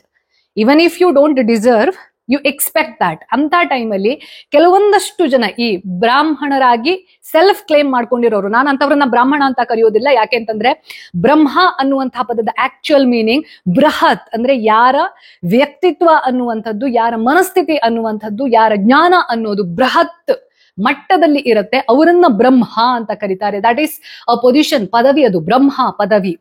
ಅಂಥ ಡಿಸೆಂಡೆಂಟ್ಸ್ ಯಾರಿರ್ತಾರೆ ಅವರನ್ನ ಬ್ರಾಹ್ಮಣ ಅಂತ ಕರೆದ್ರು. ಆ ಕ್ವಾಲಿಫಿಕೇಶನ್ ಯಾರಿಗಿಲ್ವೋ ಅಂತವರನ್ನ ನಾನು ಇವತ್ತಿಗೂ, ಅವರು ಸರ್ನೇಮ್ ಅಲ್ಲಿ ಬ್ರಾಹ್ಮಣ ಇಟ್ಕೊಂಡಿದ್ರು ಕೂಡ ಗುಡ್, ಬಟ್ ಬೈ ಕ್ವಾಲಿಫಿಕೇಶನ್ ಅಂತವರು ಬ್ರಾಹ್ಮಣರಾಗೋದಿಲ್ಲ. ಸೊ ಯಾರು ಹುಟ್ಟಿನಿಂದ ಬ್ರಾಹ್ಮಣರಾಗಿದ್ರು ಅವ್ರನ್ನ ಅವರು ಬ್ರಾಹ್ಮಣ ಅಂತ ಕ್ಲೇಮ್ ಮಾಡ್ಕೊಳ್ತಾ ಇದ್ರು, ಅವ್ರಿಗೆ ಎಂಟೈಟಲ್ಮೆಂಟ್ ಅನ್ನ ಕೊಟ್ಕೊಂಡಿದ್ರು. ಜೊತೆಗೆ ಈ ಎಂಟೈಟಲ್ಮೆಂಟ್ಗೆ ಇನ್ನೊಂದು ಪುಷ್ಟಿ ಕೊಟ್ಟಿದ್ ಯಾವುದು ಅಂತಂದ್ರೆ ಕ್ಷತ್ರಿಯ ವರ್ಗ.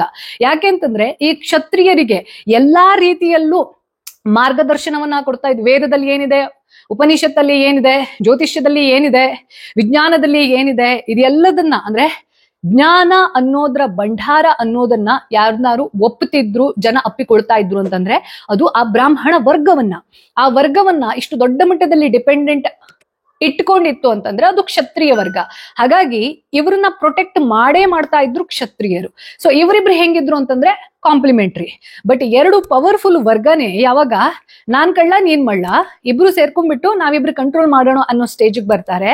ಅಗೇನ್ ಇಡೀ ಬ್ರಾಹ್ಮಣ ಸಮುದಾಯ ಅಲ್ಲ, ಇಡೀ ಕ್ಷತ್ರಿಯ ಸಮುದಾಯ ಅಲ್ಲ, ಪ್ರತಿಯೊಂದು ಸಮುದಾಯದಲ್ಲೂ, ಇನ್ಕ್ಲೂಡಿಂಗ್ ನಮ್ಮ ಸತ್ಯಯುಗದಲ್ಲಿ ಏನ್ ಯಾರು ಕೆಟ್ಟವ್ರು ಇರ್ಲಿಲ್ಲ, ನೋ, ಪರ್ಸೆಂಟೇಜ್ ಕಡಿಮೆ ಇತ್ತು. It's all about the percentage. ಆ ಒಂದು ಬುಟ್ಟಿಯಲ್ಲಿರೋ 6 ಹಣ್ಣು ಚೆನ್ನಾಗಿದ್ದು 1 ಹಣ್ಣು ಕೊಳುತ್ತು ಅಂತಂದ್ರೆ ಬಾಕಿ ಎಲ್ಲದನ್ನ ಅದು ಕೊಳಿಸತ್ತಲ್ಲ, ಆ ರೀತಿಯಲ್ಲಿ. ಸೊ ಆ 2 ಪವರ್ಫುಲ್ ಸಮುದಾಯದವರು ಸೇರ್ಕೊಂಡು ವಿ ಆರ್ ಎಂಟೈಟಲ್ಡ್ ಬಿಕಾಸ್ ನಮ್ಮ ಹತ್ರ ಪವರ್ ಇದೆ, ನಮ್ಮ ಹತ್ರ ನಾಲೆಜ್ ನ ಕೀಲಿ ಕೈ ಇದೆ, ಹಾಗಾಗಿ ನಾವ್ ಏನ್ ರೂಲ್ಸ್ ಮಾಡ್ತೀವೋ ಅದೇ ರೂಲ್ ಅನ್ನೋ ತರದಲ್ಲಿ ಕೆಲವೊಂದಷ್ಟು ಜನ ಏನನ್ನ ಇನಿಶಿಯೇಟ್ ಮಾಡಿದ್ರು. ಆವತ್ತಿನಿಂದ ಈ ಜಾತಿ ಪದ್ಧತಿಯಲ್ಲಿ ಡಿಸ್ಕ್ರಿಮಿನೇಷನ್ ಶುರುವಾಯಿತು. ಈ ಡಿಸ್ಕ್ರಿಮಿನೇಷನ್ ಶುರುವಾಗೋದಕ್ಕೂ ಈಗ again this might be controversial, but ಇದನ್ನ ಕಾಂಟ್ರವರ್ಸಿ ಮಾಡ್ಬೇಕು ಅನ್ನೋ ಉದ್ದೇಶದಿಂದ ನಾನು ಹೇಳ್ತಾ ಇರೋದಲ್ಲ. ಈ ಶೂದ್ರ ವರ್ಗಕ್ಕೆ ಯಾರು ಸೇರಿದ್ರು, ಆ ಒಂದು ಹೈರಾರ್ಕಿಯಲ್ಲಿ ಯಾರಿದ್ರು, ಅಲ್ಲೂ ಕೂಡ ಡಿಸ್ಕ್ರಿಮಿನೇಷನ್ ಇತ್ತು. ಅಂದ್ರೆ ದಲಿತ್ಸ್ ಅಂತ ಏನಿತ್ತು ಅದರಲ್ಲಿ ಅನ್ಟಚಬಲ್ಸ್, ಅವ್ರನ್ನ ಯಾರು ಮುಟ್ತಾನೆ ಇರ್ಲಿಲ್ಲ. ಯಾರು ಚರಂಡಿ ಕ್ಲೀನ್ ಮಾಡ್ತಾರೆ ಅಥವಾ ಯಾವುದೇ ಶುಚಿಗೊಳಿಸುವಂತಹ ಕೆಲಸವನ್ನ ಯಾರು ಮಾಡ್ತಾ ಇದ್ರು ಅವ್ರನ್ನ ಅನ್ಟಚಬಲ್ಸ್ ಅಂತ ಕರಿತಾ ಇದ್ರು. ಆ ಅನ್ಟಚಬಲ್ಸ್ ಅಂತ ಕರೆಯೋದ್ರ ಕಾರಣ ಏನಾಗಿತ್ತು, ಯಾಕೆ ಅವ್ರನ್ನ ಮುಚ್ಕೊಳ್ತಾ ಇರ್ಲಿಲ್ಲ ಅಂತಂದ್ರೆ, ಇವತ್ತಿಗೂ ನಾವು ಎಲ್ಲಿಂದನೂ ಹೊರಗಡೆ ಕೂದಲು ಕಟ್ ಮಾಡಿಸ್ಕೊಂಡು ಬಂದ್ವಿ ಅಂತಂದ್ರೆ ದೇಹ ಶುದ್ಧಿ ಆಗದೆ ಮನೆ ಒಳಗಡೆ ಬರಬಾರ್ದು ಅನ್ನೋದು ಒಂದಿದೆ. ಈ ಕೊರೋನಾ ಟೈಮಲ್ಲಿ ಕ್ಲೆನಿಂಗ್ನೆಸ್ ಅಂತಂದ್ರೆ ಏನು, ಯಾಕೆ ಅದಕ್ಕೆ ಇಂಪಾರ್ಟೆನ್ಸ್ ಕೊಡ್ಬೇಕು ಅನ್ನೋದು ನಮ್ಗೆಲ್ರಿಗೂ ಗೊತ್ತಾಗಿದೆ. That was the intention. ಯಾರು ಶುಚಿ ಕಾರ್ಯದಲ್ಲಿ ಇರ್ತಾರೆ ಅಂಥವರನ್ನ ಮುಟ್ಟೋದ್ರಿಂದ ಸಾಂಕ್ರಾಮಿಕ ರೋಗ ಅನ್ನೋದು ಬರಬಹುದು ಅನ್ನುವಂತಹ ಮುಂದಾಲೋಚನೆಯಿಂದ ಒಂದು ಸೈಂಟಿಫಿಕ್ ಥಾಟ್ ಪ್ರೊಸೆಸ್ ಇಂದ ಹುಟ್ಕೊಂಡಿದ್ದು ಅನ್ಟಚಬಿಲಿಟಿ. ಬಟ್ ಆ ಅನ್ಟಚಬಿಲಿಟಿ ಆಮೇಲೆ ಹೆಂಗಾಯ್ತು ಅಂತಂದ್ರೆ ಆ ಮನುಷ್ಯನೇ ಅಲ್ಲ ಅನ್ನುವಷ್ಟರ ಮಟ್ಟಿಗೆ, ಅಂದ್ರೆ ಹೆಂಗ್ ಮಾಡಕ್ ಸಾಧ್ಯ ನಾವು ಅಂತ.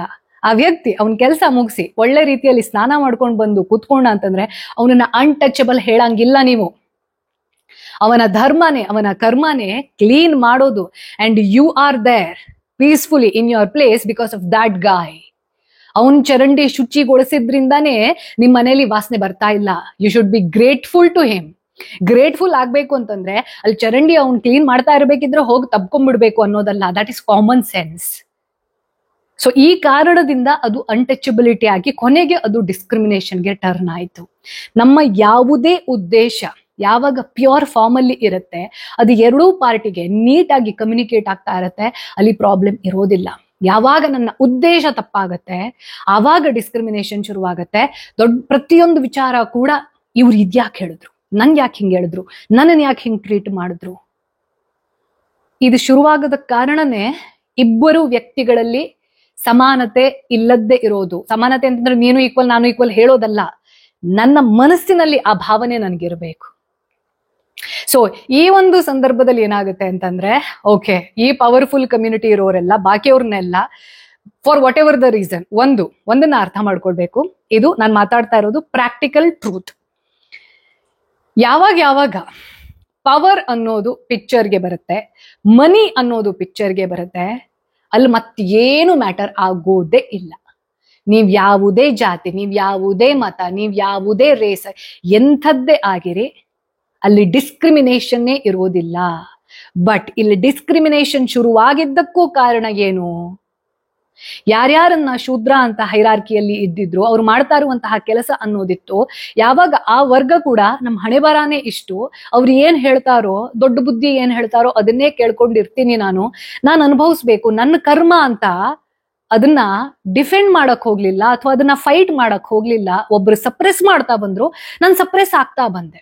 ಎರಡೂ ತಪ್ಪು. ಎಲ್ಲಿವರೆಗೂ ಮೋಸ ಹೋಗೋರು ಇರ್ತಾರೋ ಅಲ್ಲಿವರೆಗೂ ಮೋಸ ಮಾಡೋರು ಇರ್ತಾರೆ.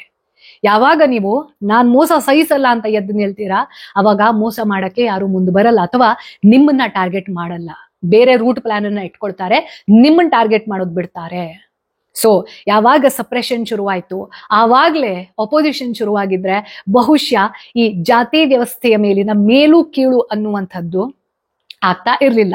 ಮತ್ ಇನ್ನೊಂದನ್ನ ಅರ್ಥ ಮಾಡ್ಕೊಳ್ಬೇಕು, ಇದನ್ನ ಅವಾಗ ಅಪೋಸ್ ಮಾಡದ್ದೇ ಇರೋಕು ಕಾರಣ ಏನು ಅಂತಂದ್ರೆ, ಇವರು ನಮ್ಮ ಧರ್ಮ, ಅದು ನಾವು ಅದನ್ನ ಆ ಸೊಸೈಟಿಗೆ ನಮ್ಮ ಕೊಡುಗೆ ಕೊಡಬೇಕು ಅನ್ನುವಂತಹ ಒಂದು ಒಳ್ಳೆ ಇಂಟೆನ್ಷನ್ ಇರಬಹುದು. ಆದ್ರೆ ಯಾವಾಗ ಶತಶತಮಾನಗಳ ಕಾಲ ಆ ಸಪ್ರೇಷನ್ ಅನ್ನೋದು, ಆಪರೇಷನ್ ಅನ್ನೋದು, ತುಳಿತ ಮಾಡೋದು, ಮನುಷ್ಯರ ರೀತಿಯಲ್ಲಿ ಟ್ರೀಟ್ ಮಾಡದೇ ಇರೋ ರೀತಿ ಅಂತಂತ ಸಹಿಸ್ಕೊಂಡು ಒಂದ್ ಮೊಮೆಂಟ್ಗೆ ಪ್ರತಿಯೊಬ್ಬ ಮನುಷ್ಯನಿಗೂ ಒಂದು ಲಿಮಿಟ್ ಇರತ್ತೆ ಪೇಷನ್ಸ್ಗೆ. ಯಾವಾಗ ಅದರ ಕಟ್ಟೆ ಒಡೆಯತ್ತೆ ಅದನ್ನೇ ರೆವಲ್ಯೂಷನ್ ಅಂತ ಕರೆಯೋದು ನಾವು. ಆ ರೆವಲ್ಯೂಷನ್ ಆಗಿರುವಂತಹ ಸಂದರ್ಭದಲ್ಲಿ ಅದನ್ನ ಕೆಟ್ಟ ರೀತಿಯಲ್ಲಿ ಬಳಸ್ಕೊಂಡಿದ್ದು ಬ್ರಿಟಿಷರ್ಸ್. ಬಹಳಷ್ಟು ಜನ ಇವತ್ತಿಗೂ ಕೂಡ ಮಾತಾಡ್ತಾರೆ, ಈ ಬ್ರಿಟಿಷರ ಬೂಟ್ ನೆಕ್ಕಿದ್ದು ಅಂತಂದ್ರೆ ಬ್ರಾಹ್ಮಣರು ಹಾಗೂ ಅವತ್ತಿನ ರಾಜ ಮಹಾರಾಜರಾಗಿದ್ದಂತಹ ಈ ಕ್ಷತ್ರಿಯರು ಅನ್ನುವಂಥದ್ದನ್ನ ಹೇಳ್ತೀರಾ.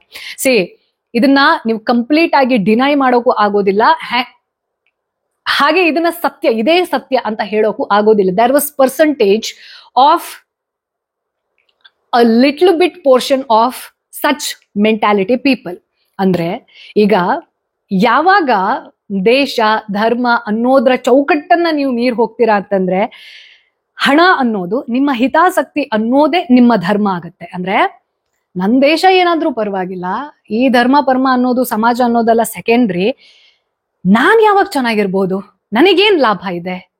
ಯಾರ್ಯಾರೆಲ್ಲ ಹೀಗೆ ಆಲೋಚನೆ ಮಾಡಿದ್ದಾರೆ, ಜೊತೆಗೆ ಈ ರೀತಿ ಆಗಿರುವಂತಹ ನಿಮ್ಮ ಮೈಂಡ್ ಸೆಟ್ ಇದೆ ಅಂತಂದ್ರೆ ದಯವಿಟ್ಟು ಅರ್ಥ ಮಾಡ್ಕೊಳ್ಳಿ, ನೀವು ತುಂಬಾ ಚೆನ್ನಾಗಿರಬಹುದು.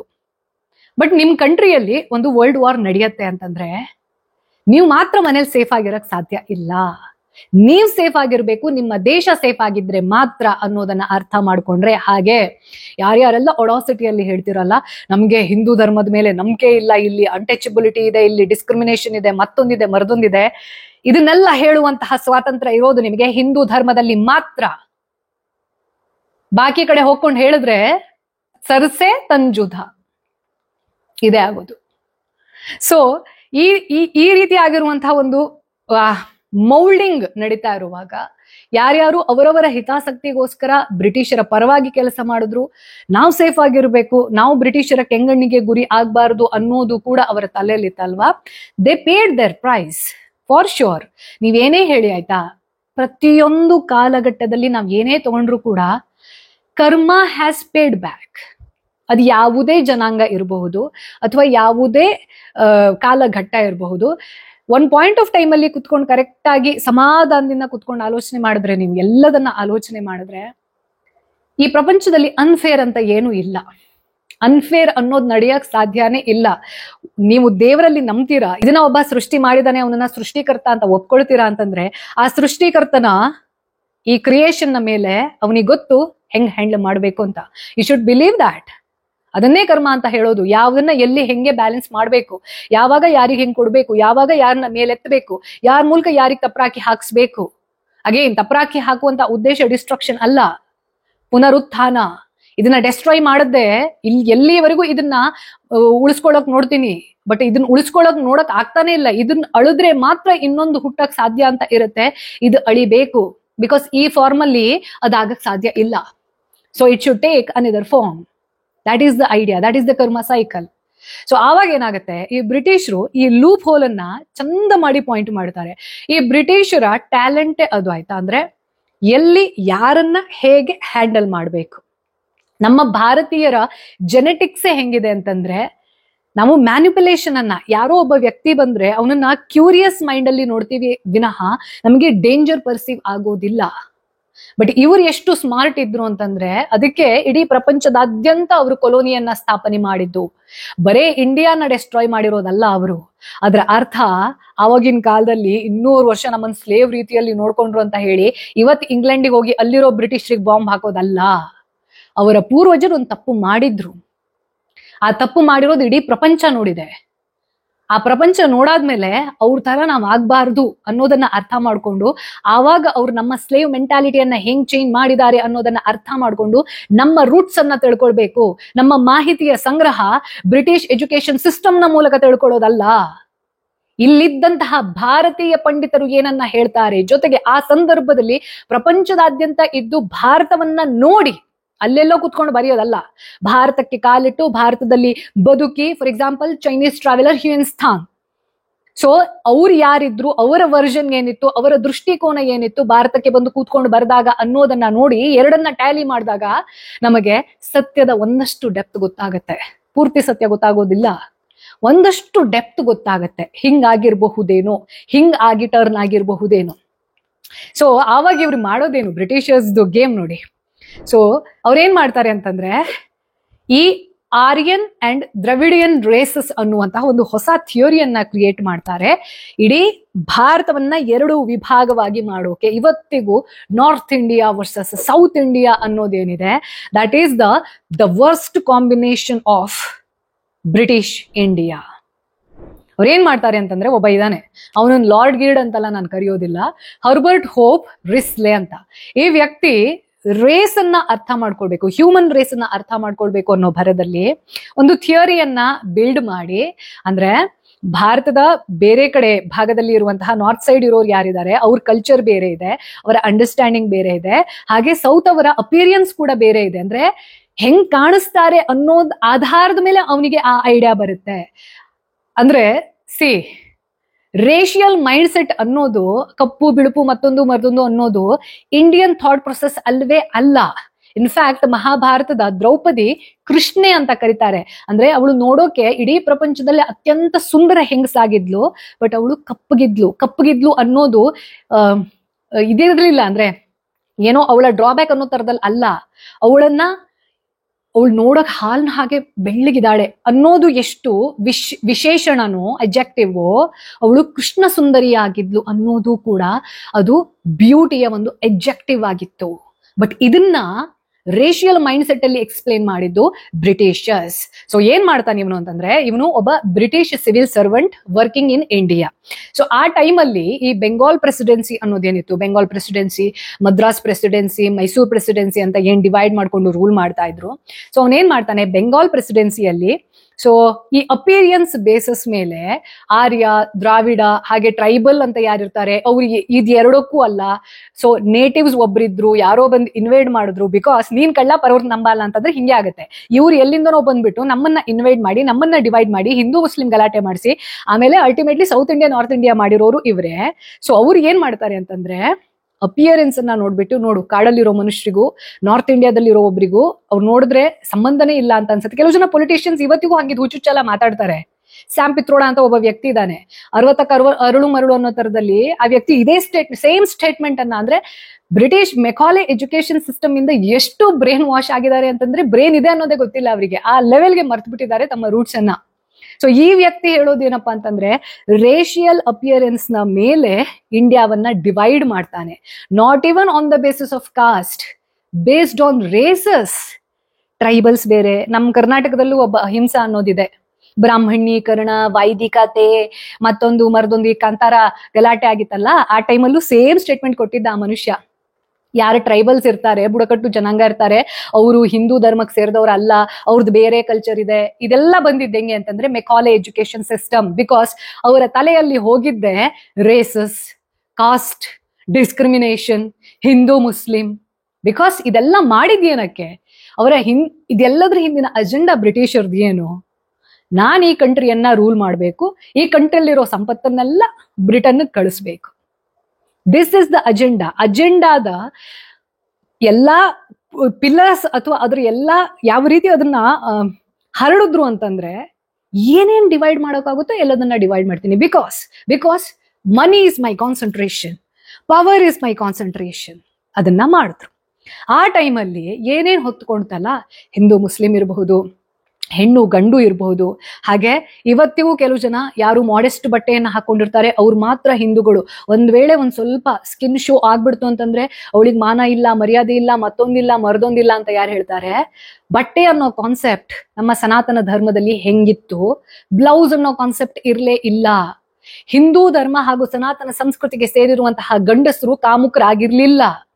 ಅವರು ಬೇರೆ ಹೆಂಗಸರನ್ನ ಅಥವಾ ತನ್ನದಲ್ಲದ ಹೆಣ್ಣನ್ನ ಯಾವ ಗೌರವದ ದೃಷ್ಟಿಯಿಂದ ನೋಡ್ಬೇಕು ಅನ್ನೋದನ್ನ ಚಿಕ್ಕ ವಯಸ್ಸಿನಿಂದ ಗುರುಕುಲದಿಂದ ಕಲಿತಿದ್ರು. ಅಂದ್ರೆ ಅದನ್ನೇ ಕಲ್ಚರ್ ಅಂತ ಕರೀತಾರೆ, ಸಂಸ್ಕಾರ ಅಂತ ಕರೀತಾರೆ.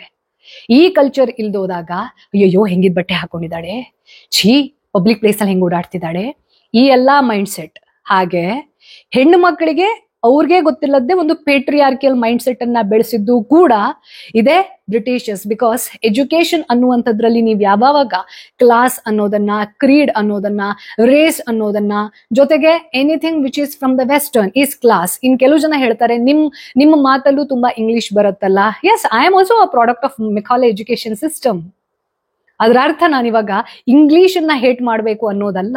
ಬಿಕಾಸ್ ಇಂಗ್ಲಿಶಿನ ವ್ಯಾಪಕತೆ ಎಷ್ಟಿದೆ ಅಂತಂದ್ರೆ, ಹಾಗೆ ಅದು ಎಜುಕೇಶನ್ ಸಿಸ್ಟಮ್ ಅಲ್ಲಿ ಎಷ್ಟು ಡೀಪ್ ಆಗಿ ರೂಟ್ ಆಗಿದೆ ಅಂತಂದ್ರೆ, ಹಾಗೆ ಇನ್ನೊಂದನ್ನ ಅರ್ಥ ಮಾಡ್ಕೊಳ್ಬೇಕು. ಒಬ್ಬರು ತಪ್ಪು ಮಾಡಿದ್ದಾರೆ ಅಂತಂದ್ರೆ ಅವ್ರು ಮಾಡಿರೋ ಕೆಲಸ ಎಲ್ಲ ತಪ್ಪು ಅಂತಲ್ಲ.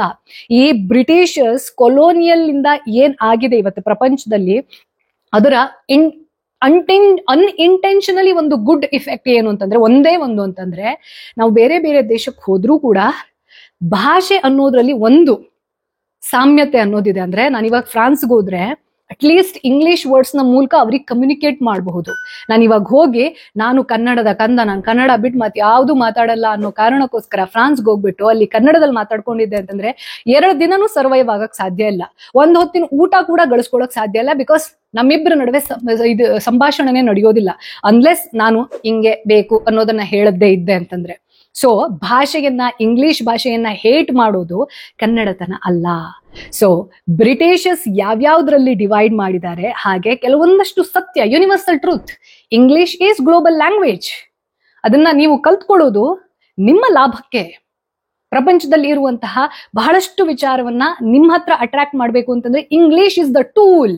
ಯಾವಾಗ ಸಂಸ್ಕೃತ ಅದನ್ನ ರೀಪ್ಲೇಸ್ ಮಾಡುತ್ತೆ, ಅದು ಯಾವಾಗ ಆಗುತ್ತೆ ಅದನ್ನ ಪ್ರಾಕ್ಟಿಕಾಲಿಟಿ ಅಂತ. ಹೌದು, ಸಂಸ್ಕೃತ ಇಡೀ ಪ್ರಪಂಚದಲ್ಲಿ ಮಾತಾಡ್ಬೇಕು. ಒಂದ್ ಟೈಮಲ್ಲಿ ಇತ್ತು, ಅದ್ರ ಟೈಮ್ ಆಗೋಗಿದೆ. ಕನ್ನಡ ಇಡೀ ಪ್ರಪಂಚದಲ್ಲಿ ಜಾಗತಿಕ ಭಾಷೆ ಆಗ್ಬೇಕು, ನನಗೂ ಇದೆ, ಆಗಬೇಕು. ಬಿಕಾಸ್ ನನಗೆ ಬರೇ ಕರ್ನಾಟಕದಲ್ಲಿರೋರು ಅಥವಾ ಕನ್ನಡದಲ್ಲಿ ಮಾತಾಡಕ್ಕೆ ತಾಕತ್ತಿರೋರು ಮಾತ್ರ ನನ್ನ ಯೂಟ್ಯೂಬ್ ಚಾನಲ್ ಅಲ್ಲ, ಇನ್ನೂ ವೈಡ್ ಹೋಗುತ್ತೆ. ಗ್ಲೋಬಲ್ ಅಲ್ಲಿ ಇರೋರೆಲ್ಲ ಕನ್ನಡ ಕಲಿತಾರೆ. Nice, being a Kannadiga I feel proud. But what is the time line we can expect? ಯಾವತ್ತೋ ಒಂದಿನ ಆಗಬಹುದು, ಅದು ಏನ್ ಆಗದೇ ಇಲ್ಲ ಅಂತ ಹೇಳೋದಿಲ್ಲ. ಸೊ ಇದನ್ನ ಹೇಳ್ತೀವಿ ನಾವು, ಯುಟೋಪಿಯನ್ ಮೈಂಡ್ ಸೆಟ್ ಇಂದ ಹೊರಗಡೆ ಬಂದು ಪ್ರಾಕ್ಟಿಕಲ್ ಲೈಫ್ ಅನ್ನ ಅರ್ಥ ಮಾಡ್ಕೊಳ್ಬೇಕು. ವರ್ಣ ವ್ಯವಸ್ಥೆ ಇದ್ದಿದ್ದು ಜಾತಿ ವ್ಯವಸ್ಥೆಯಾಗಿ ಇದ್ದಿದ್ದು ಪ್ರಾಬ್ಲಮ್ ಅಲ್ಲ, ಅದು ಡಿಸ್ಕ್ರಿಮಿನೇಷನ್ ಆಗಿ ಕನ್ವರ್ಟ್ ಆಗಿದ್ದು ಪ್ರಾಬ್ಲಮ್. ಆ ಡಿಸ್ಕ್ರಿಮಿನೇಷನ್ ಆಗಿ ಕನ್ವರ್ಟ್ ಆಗಿದ್ದು ಹೀಗೆ ಅದನ್ನ ಬಳಸ್ಕೊಂಡು ಉರಿತಾ ಇರುವಂತಹ ಬೆಂಕಿಗೆ ತುಪ್ಪ ಸುರಿದು ಅದನ್ನು ನಂದಕ್ ಬಿಡದ್ದೇ ಇದ್ದಿದ್ದು ಈ ಬ್ರಿಟಿಷರ್ಸ್ ಹಾಗೂ ಅವರ ಎಜುಕೇಶನ್ ಸಿಸ್ಟಮ್. ಅದರಲ್ಲಿ ದೊಡ್ಡ ಹೆಸರು ಯಾರದಪ್ಪ ಈ ಬ್ರಿಟಿಷರಲ್ಲಿ ಅಂತಂದ್ರೆ ಹರ್ಬರ್ಟ್ ಹೋಪ್ ರಿಸ್ಲೆ. ದ್ರಾವಿಡ ಹಾಗೂ ಆರ್ಯ ಅನ್ನುವಂತಹ ಕಾನ್ಸೆಪ್ಟ್ ಏನಿದೆ ಅದು ಒಂದು ಮಿತ್, ಅಂತ ಥಿಯೋರಿ ಇಲ್ಲವೇ ಇಲ್ಲ ಅನ್ನೋದನ್ನ 2010ರಲ್ಲಿ ಯಾರ್ಯಾರೆಲ್ಲ ಹೇಳ್ತಿರಲ್ಲ ನಿಮಗ್ ಗೊತ್ತಿಲ್ಲ ಮತ್ತೊಂದಿಲ್ಲ ಅಂತ, 15 ವರ್ಷದ ಹಿಂದೆ ಆಲ್ಮೋಸ್ಟ್ ಹಾರ್ವರ್ಡ್ ಯೂನಿವರ್ಸಿಟಿಯ ಕೊಲಾಬರೇಷನ್ ಅಲ್ಲಿ ನಮ್ಮ ದೇಶದ ಸೈಂಟಿಸ್ಟ್ ಯಾರು ಮಾಲಿಕ್ಯುಲರ್ ಬಯಾಲಜಿಯನ್ನ ಸ್ಟಡಿ ಮಾಡ್ತಾರೆ, ಅವರು ಪ್ರೂವ್ ಮಾಡಿ ಪೇಪರ್ ಸಹ ಪಬ್ಲಿಷ್ ಆಗಿದೆ. ನಮ್ಮ ಜೆನೆಟಿಕ್ ಮಟೀರಿಯಲ್ ಅಲ್ಲಿ ಅಥವಾ ಆ ಇನ್ಫಾರ್ಮೇಶನ್ ಅಲ್ಲಿ ಯಾವುದೋ ಬುಡಕಟ್ಟು ಜನಾಂಗ ತಗೊಳ್ಳಿ, ಅಥವಾ ನಾರ್ತ್ ಇಂಡಿಯಾದ ಯಾವುದೋ ಬ್ರಾಹ್ಮಣನನ್ನ ತಗೊಳ್ಳಿ, ಸೌತ್ ಇಂಡಿಯಾದಲ್ಲಿ ಇರುವಂತಹ ಯಾವುದೋ ಕ್ಷತ್ರಿಯನನ್ನ ತಗೊಳ್ಳಿ, ಈ 3 ಜೆನೆಟಿಕ್ ಮಟೀರಿಯಲ್ ಅಲ್ಲಿ ಅಂಥ ಡಿಫ್ರೆನ್ಸ್ ಅನ್ನೋದು ಇಲ್ಲವೇ ಇಲ್ಲ. ಅಂತಂದ್ರೆ ನಮ್ಮೆಲ್ಲರ ಆನ್ಸೆಸ್ಟರ್ ಅನ್ನೋದು ನಾವೆಲ್ಲರೂ ಕೂಡ ಒಂದೇ ಜೀನ್ಸ್. ಇದು ಪ್ರೂವ್ ಆಗಿರೋದು, ನಾನ್ ಮನ್ಸಿ ಬಂದಾಗಿರೋ ಹೇಳೋದಲ್ಲ. 15 ವರ್ಷದ ಹಿಂದೆ ದ್ರಾವಿಡ ಹಾಗೂ ಆರ್ಯ ಅನ್ನುವಂತಹ theory that is a myth and the case is closed. ನೀವ್ ಯಾರ್ಯಾರು ಅದನ್ನ ವಾಪಸ್ಸು ದ್ರಾವಿಡ ಆರ್ಯನ್ ಅಂತ ಹೇಳ್ತಿದ್ದೀರಾ, ನೀವು ಈ ಪೊಲಿಟಿಷಿಯನ್ಸ್ ಭಾಷಣನ ಕೇಳ್ಕೊಂಡು ಅದನ್ನ ಮಾಹಿತಿ ಅಂತ ತಿಳ್ಕೊಳ್ಳೋದನ್ನ ಮೊದಲು ಸ್ಟಾಪ್ ಮಾಡಿ. ನೆಕ್ಸ್ಟ್, ಈ ಮೀಸಲಾತಿ on the basis of caste system. This is very interesting, very controversial because every time ಯಾವ್ದಾದ್ರು ಒಂದು ಜನರಲ್ ಮೆರಿಟಿನ ವ್ಯಕ್ತಿಗಳು ಮಾತಾಡಕ್ ಶುರು ಮಾಡಿದ ತಕ್ಷಣ, ಇನ್ಕ್ಲೂಡಿಂಗ್ ಮೀ, ಸೊ ಅವ್ರ ತಕ್ಷಣ ಒಂದ್ ಹೇಳ್ತಾರೆ, ನೀವು ಜನರಲ್ ಮೆರಿಟ್ ಅಂತಂದ್ರೆ ಯಾವ್ದು ನಿಮ್ ಕಾಸ್ಟ್? ಬ್ರಾಹ್ಮಣರು. ನಿಮ್ಗೇನ್ರಿ ಸಮಸ್ಯೆ ಇರುತ್ತೆ? ಶತಮಾನದಿಂದ ನೀವು ಎಲ್ಲರನ್ನ ತುಳಿತಾ ಬಂದಿದ್ದೀರಾ ಅನ್ನೋದೊಂದು general statement. Let me tell you my experience, ಆಯ್ತಾ? ಈ ಜಾತಿ ವ್ಯವಸ್ಥೆ ಅನ್ನೋದ್ರ ಮೇಲಿನ ಡಿಸ್ಕ್ರಿಮಿನೇಷನ್ ಏನಿದೆ ಅದರ ವಿರೋಧಿ ನಾನು ಚಿಕ್ಕ ವಯಸ್ಸಿಂದಾನು. ಬಟ್ ಈ ಮೀಸಲಾತಿ on the basis of caste system ಇದೆ ಅಲ್ಲ, ನಾನು ಅದರ ವಿರೋಧಿ ಕೂಡ. ಯಾಕೆಂತಂದ್ರೆ ನಾನು ಯಾವುದೇ ಕೋಟಾ ಸಿಗಲ್ಲ ನನ್ಗೆ, ಆಯ್ತಾ? ಅಂದ್ರೆ ನನ್ಗೆ ಕನ್ನಡ ಮೀಡಿಯಂ ಕೋಟಾನು ಸಿಗ್ತಿರ್ಲಿಲ್ಲ, ಅಥವಾ ಗರ್ಲ್ ಚೈಲ್ಡ್ ಕೋಟಾ ಅವಾಗಿರ್ಲಿಲ್ಲ, ಅಥವಾ ಜನರಲ್ ಮೆರಿಟ್ಗೆ ಯಾವುದೂ ಸಿಗ್ತಿರ್ಲಿಲ್ಲ. 95-96% ತೆಗೆದ್ರೂ ಕೂಡ ಅಂದ್ರೆ that is not so great. ಒಂದು, ಇದು ನನ್ನ ಮಾಸ್ಟರ್ಸ್ ಮಾಡ್ತಾ ಇರುವಿನ ರಿಯಲ್ ಸ್ಟೋರಿಯನ್ನ ಹೇಳ್ತಾ ಇರೋದು ನಾನು. ಸೊ ಒಂದ್ಸತಿ ಆಸ್ಟ್ರೋಫಿಸಿಕ್ಸ್ ಒಂದು ಏನೋ ಒಂದು contest type, Indian institute of astrophysics ಜೊತೆಗೆ ಇನ್ಯಾವುದೋ ಒಂದು ಸಂಸ್ಥೆಯ ಕೊಲಾಬರೇಷನ್ ಅಲ್ಲಿ ಒಂದು ಟೆಸ್ಟ್, 30 ಮಾರ್ಕ್ಸ್ಗೆ ಒಂದು ಟೆಸ್ಟ್ ಅನ್ನ ಮಾಡ್ತಾರೆ. ಆ ಟೆಸ್ಟ್ ಅಲ್ಲಿ 5 ಜನರಿಗೆ ಮಾತ್ರ 60,000 ರೂಪಾಯಿದು ಸ್ಕಾಲರ್ಶಿಪ್ ಕೊಡ್ತಾರೆ. ಅಂದ್ರೆ ಈ ಸ್ಪೇಸ್ ರಿಲೇಟೆಡ್ ಏನೇನನ್ನ ಕ್ವೆಶ್ಚನ್ ಅಲ್ಲಿ ಕೇಳ್ತಾರೋ ಅದಕ್ಕೆ ನಾವು ಉತ್ತರ ಬರಿಬೇಕು. And I scored 24 out of 30. But ನನ್ಗೆ ಆ ಸ್ಕಾಲರ್ಶಿಪ್ ಸಿಗ್ಲಿಲ್ಲ. ಹೈಯೆಸ್ಟ್ ಮಾರ್ಕ್ಸೇ 25. ಸೊ ಫಸ್ಟ್ ಯಾರು ತಗೊಂಡಿದ್ರು 25 ಒಬ್ಬ ಹುಡುಗಂಗೆ ಸಿಕ್ಕಿತ್ತು, ಅವನಿಗೆ ಸ್ಕಾಲರ್ಶಿಪ್ ಅಲಾಟ್ ಆಯ್ತು. ಸೊ ಇದು ಅಂದ್ರೆ ಇದರಲ್ಲೂ ಕೂಡ ಈ 5 ಸೀಟ್ ಅಲ್ಲಿ ಅಥವಾ 5 ಜನರನ್ನ ಯಾರು ಕನ್ಸಿಡರ್ ಮಾಡ್ತಾರೆ ಅದ್ರಲ್ಲಿ 2 ಮೀಸಲಾತಿ ರಿಸರ್ವೇಶನ್ ಇತ್ತು. SC ST ಅಥವಾ ಬೇರೆ ಯಾವ್ದಾದ್ರು ಟ್ರೈಬಲ್ ಇದ್ರಲ್ಲಿ ಇದ್ರು ಅಂತಂದ್ರೆ ಈ 2 ಸ್ಕಾಲರ್ಶಿಪ್ ಅವರಿಗೆ ಹೋಗುತ್ತೆ. ಇನ್ನು 3 ಉಳಿದಿರೋದ್ರಲ್ಲಿ ಕಾಂಪಿಟೇಷನ್ ಇರ್ಬೇಕಿತ್ತು. ಬಟ್ ಇಲ್ಲೂ ಕೂಡ ಹುಕ್ಕಿದೆ, ಆ 2 ಇದರಲ್ಲಿ ಏನ್ ಲೋವೆಸ್ಟ್ ಇರುತ್ತೆ ಮಾರ್ಕ್ಸು ಅದಿಬ್ರಿಗೂ ಸ್ಕಾಲರ್ಶಿಪ್ ಸಿಕ್ತು. ನಾನು ಸೆಕೆಂಡ್ ಹೈಯೆಸ್ಟ್ ಇದ್ರೂ ಕೂಡ because there was also a provision, ನನಗೆ ಅಂತ ಫೈನಾನ್ಷಿಯಲ್ ಕಂಡೀಷನ್ ಅಲ್ಲಿ ಪ್ರಾಬ್ಲಮ್ ಇಲ್ಲ, ನಾನು ನನ್ನ ಫೀಸ್ ಅನ್ನ ಕಟ್ಟಕ್ಕೆ ಸಶಕ್ತವಾಗಿದೆಯಾ ಅನ್ನೋ ಕಾರಣಕ್ಕೋಸ್ಕರ ಒಬ್ಬ ವೆರಿ ವೆಲ್ ಎಸ್ಟಾಬ್ಲಿಷ್ಡ್ ಡಾಕ್ಟರ್ನ ಮಗಳು ಯಾರು 13 ಮಾರ್ಕ್ಸ್ ಅನ್ನ ಔಟ್ ಆಫ್ 30 ಸ್ಕೋರ್ ಮಾಡಿದ್ದಾರೆ, ಅವರಿಗೆ ಅವರ ಜಾತಿಯ ಆಧಾರದ ಮೇಲೆ ಸ್ಕಾಲರ್ಶಿಪ್ ಸಿಗತ್ತೆ. ಇದನ್ನ ಹೆಂಗೆ ಜಸ್ಟಿಫೈ ಮಾಡ್ತೀರಾ? ಅಂಡ್ ನಂದೊಂದು ಕ್ವೆಶ್ಚನ್ ಇದೆ, ಒಬ್ರು ಫೀಸ್ ಕಟ್ತಾರೆ ಅಂದ ತಕ್ಷಣ ಅವ್ರು ಫೈನಾನ್ಷಿಯಲಿ ತುಂಬಾ ಫಿಟ್ ಇರಬೇಕು ಅಂತ ಇಲ್ಲ, ಅವರ ಪ್ರಯಾರಿಟಿ ಫೀಸ್ ಕಟ್ಟಬೇಕು ಅನ್ನೋದಿರಬಹುದು. ಸೊ ಯಾವಾಗ ಎಜುಕೇಶನ್ ಅನ್ನೋದ್ರಲ್ಲಿ ಜಾತಿಯನ್ನ ಇಂಟ್ರೊಡ್ಯೂಸ್ ಮಾಡ್ತಾರೆ, ನೀವ್ ಹೆಂಗೆ ಜಾತಿ ವ್ಯವಸ್ಥೆಯನ್ನ ಅಥವಾ ಮೇಲು ಕೀಳು ಅನ್ನೋದನ್ನ ತೆಗೆದಾಕಕ್ ಸಾಧ್ಯ? ಈಗ ಈ reservation on the basis of caste system ಅಂತ ಬಂದ ತಕ್ಷಣ ಡಾಕ್ಟರ್ BR ಅಂಬೇಡ್ಕರ್ ಅವರನ್ನ ಶೀಲ್ಡ್ ಆಗಿ ಬಳಸ್ಕೊಡ್ತಾರೆ ಬಹಳಷ್ಟು ಜನ. ಫಸ್ಟ್ ಆಫ್ ಆಲ್ ಯಾರ್ಯಾರು ನನಗೆ ಸಂವಿಧಾನವನ್ನ ಓದಿ, ಬುದ್ಧಿಸಂ ಬಗ್ಗೆ ಓದಿ, ಅಥವಾ BR ಅಂಬೇಡ್ಕರ್ ಅವರ ಬಗ್ಗೆ ಓದಿ ಅಂತ ಹೇಳ್ತಿರಲ್ಲ, ಅಂಬೇಡ್ಕರ್ ಅವರಿಗೆ ಅಂಬೇಡ್ಕರ್ ಅನ್ನೋ ಹೆಸರು ಹೆಂಗ್ ಬಂತು ಅನ್ನೋದನ್ನ ಮೊದಲು ತಿಳ್ಕೊಳ್ಳಿ. ನೋ ಡೌಟ್ ಅಂಬೇಡ್ಕರ್ ಅವರಿಗೆ ಅವರ ಚಿಕ್ಕ ವಯಸ್ಸಲ್ಲಿ ಏನೇನ್ ನೋವಾಗಿದೆ, ಏನೇನ್ ಗಾಯ ಆಗಿದೆ, ಅದ್ಯಾವುದನ್ನು ಕೂಡ ನಾನು ಜಸ್ಟಿಫೈ ಮಾಡೋದಿಲ್ಲ.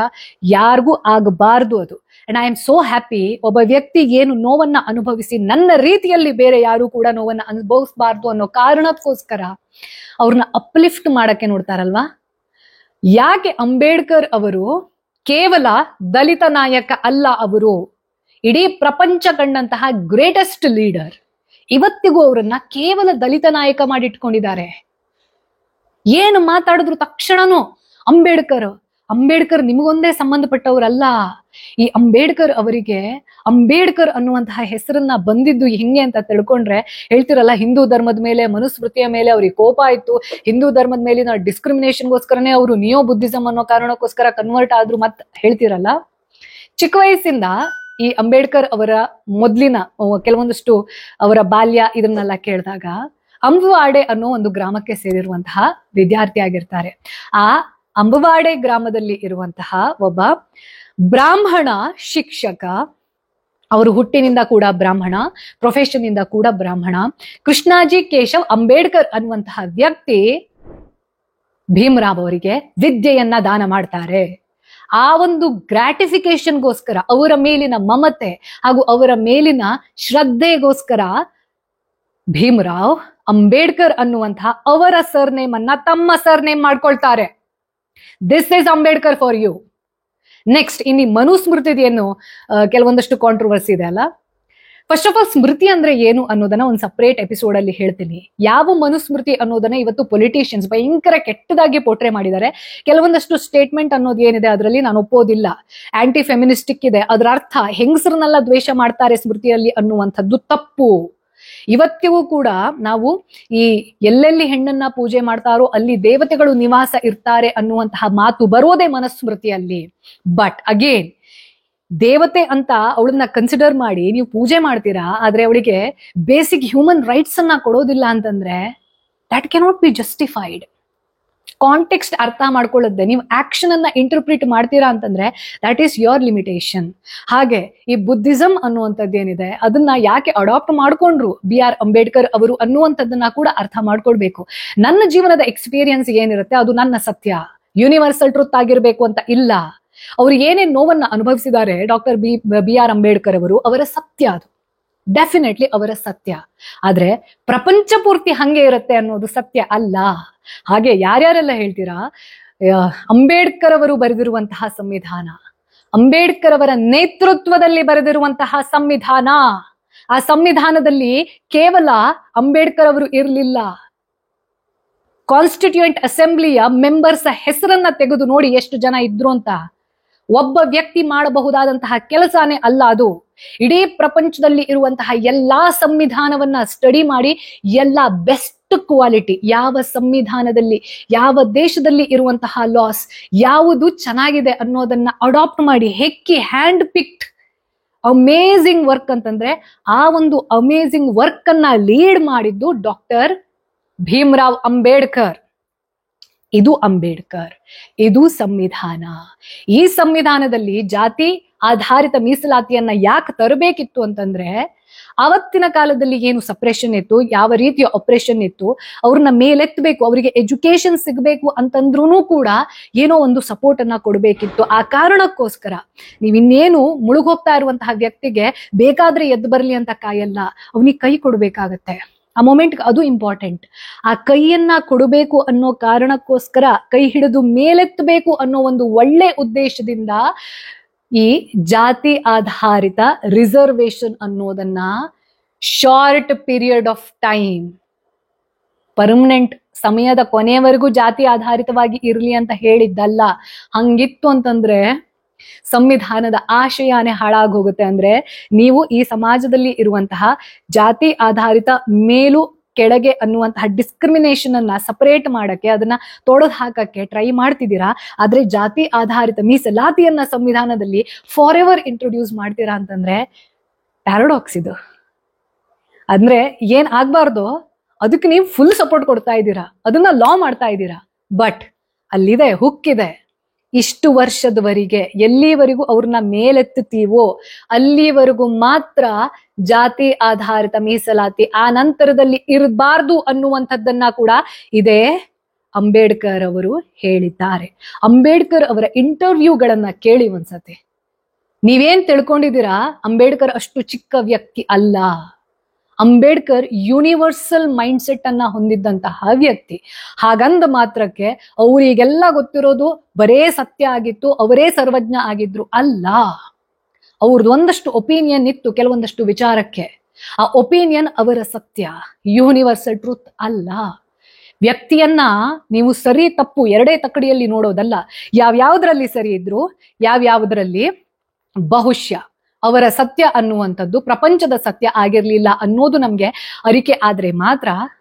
ಹೇಳಿದೆ ಅಲ್ಲ, ನಮ್ಮ ಹಿಸ್ಟ್ರಿಯನ್ನ ನಾವ್ ಯಾಕೆ ತಿಳ್ಕೋಬೇಕು ಅಂತಂದ್ರೆ we should not repeat our mistakes. So ಇದು ವರ್ಣ ವ್ಯವಸ್ಥೆ ಅನ್ನುವಂಥದ್ದು ಹೇಗೆ ಜಾತಿ ಆಯ್ತು, ಜಾತಿಯಾಗಿದ್ದಾಗ ಅದು ಪ್ರಾಬ್ಲಮ್ ಆಗಿರ್ಲಿಲ್ಲ. ಈಗ ಫಾರ್ ಎಕ್ಸಾಂಪಲ್ ನಾನು ಹೇಳ್ತೀನಿ ಆಯ್ತಾ, ನಾನು ಹುಟ್ಟಿನಿಂದ ಬ್ರಾಹ್ಮಣ. ನನಗೆ ಯಾರು ಅದನ್ನ ಶೇಮ್ ಮಾಡಕ್ ನೋಡಿದ್ರು ಅಥವಾ ನೀನು ಕೋಮುವಾದಿ ಮತ್ತೊಂದು ಮರ್ದೊಂದು ಅಂದ್ರೂ ಕೂಡ ನಾನು ಅದನ್ನ ತುಂಬಾ ಧೈರ್ಯವಾಗಿ ಸಾಯೋವರೆಗೂ ಕ್ಲೇಮ್ ಮಾಡ್ತೀನಿ. ಯಾಕೆ ಅಂತಂದ್ರೆ ಅದು ನನ್ನ ಅಸ್ತಿತ್ವ. ಅದ್ರ ಅರ್ಥ ನಾನು ಬ್ರಾಹ್ಮಣ ಆಗಿದ್ರೆ ಮಾತ್ರ ನನ್ನ ಅಸ್ತಿತ್ವ ಇತ್ತು ಅಂತಲ್ಲ. ನಾವ್ ಯಾರು ಅಪ್ಲಿಕೇಶನ್ ಹಾಕೊಂಡು ಹುಟ್ಟೋದಿಲ್ಲ. ಬಟ್ ಯಾವ ರೀತಿ ನನ್ನ ಸಂಸ್ಕಾರ ಇರುತ್ತೆ ಅಲ್ವಾ, ಆ ಕ್ಲಾಸ್ಗೆ ನಾನು ಸೇರ್ತೀನಿ. ಸಪೋಸ್ ನಾನು ಇವಾಗ ಯಾವ SC ST ಅಲ್ಲೇ ಹುಟ್ಟಿದ್ದೆ ಅಂತಂದ್ರೆ ನಾನು ಅದರ ಸರ್ ನೇಮ್ ಅನ್ನ ಅದೇ ಪ್ರೈಡ್ ಅಲ್ಲಿ ಇಟ್ಕೊಳ್ತಾ ಇದ್ದೆ. ಬಿಕಾಸ್ ಅದು ನನ್ನ ಐಡೆಂಟಿಟಿ. ಈ ದೇಶದಲ್ಲಿ ಐ ಆಮ್ ಎನ್ ಇಂಡಿಯನ್ ಅಂತ ಹೇಳೋದು ಪ್ರೈಡ್ ತಾನೆ. I am a Kannadiga, that is my pride. ಅಂದಮೇಲೆ ನನ್ನ ಹುಟ್ಟು ಅನ್ನೋದು ನನಗೆ ಅವಮಾನ ಯಾಕೆ ಆಗಬೇಕು, ಬೇರೆಯವ್ರು ಏನ್ ತಿಳ್ಕೊತಾರೆ ಅಂತ ನಾನು ಯಾಕೆ ಹೆದರ್ಬೇಕು? ನನ್ನ ಅಸ್ತಿತ್ವಕ್ಕೆ ನನಗೆ ಗ್ರಾಟಿಟ್ಯೂಡ್ ಇದೆ. ಹಾಗೆ ನಾನು ಹುಟ್ಟಿನಿಂದ ಬ್ರಾಹ್ಮಣ ಆದ ತಕ್ಷಣ ಬ್ರಾಹ್ಮಣ್ಯದ ಯೋಗ್ಯತೆ ಬರೋದಿಲ್ಲ, ಅದನ್ನ ಗಳಿಸ್ಬೇಕು ನಾನು.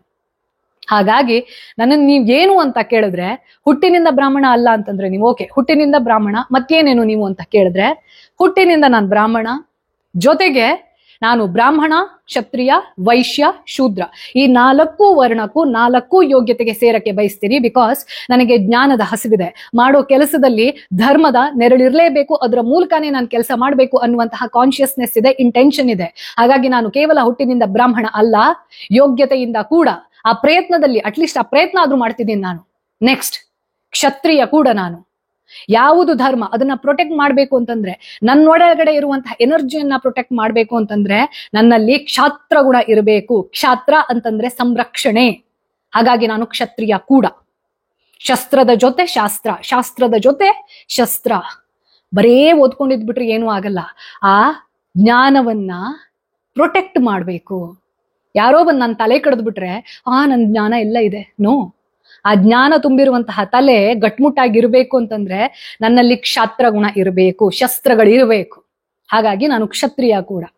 ಹಾಗೆ ಇದು ಎರಡು ಡಿಸ್ಟರ್ಬ್ ಆಗ್ಬಾರ್ದು ಅಂತಂದ್ರೆ ನನ್ನ ಅರ್ಥ ವ್ಯವಸ್ಥೆ ಸ್ಟ್ರಾಂಗ್ ಆಗಿ ಇರಬೇಕು. ಧರ್ಮದ ಚೌಕಟ್ಟಿನಲ್ಲಿ ಇರುವಂತಹ ಎಲ್ಲಾ ಮಾರ್ಗದ ಮೂಲಕ ನಾನು ನನ್ನ ಹಣವನ್ನ ಗಳಿಸಿಕೊಳ್ಳುವಂತಹ ಆನೆಸ್ಟ್ ಪ್ರಯತ್ನವನ್ನ ಮಾಡ್ತೀನಿ. ಹಾಗಾಗಿ ನಾನು ವೈಶ್ಯ ಕೂಡ ಹಾಗೂ ನಾನು ಶೂದ್ರ ಕೂಡ. ಯಾಕೆ ಈ 3 ಕ್ವಾಲಿಫಿಕೇಶನ್ ಬರೋದೇ ಉದ್ದೇಶ ಏನು ಅಂತಂದ್ರೆ, ಯಾರಿಗೆ ನಾನು ಸಪೋರ್ಟ್ ಕೊಡಕ್ಕಾಗುತ್ತೋ, ಹೆಲ್ಪ್ ಮಾಡಕ್ಕಾಗುತ್ತೋ ಅಂತವರಿಗೆ ನಾನು ಮಾಡಬೇಕು. ಅದು ನನ್ನ ಧರ್ಮ.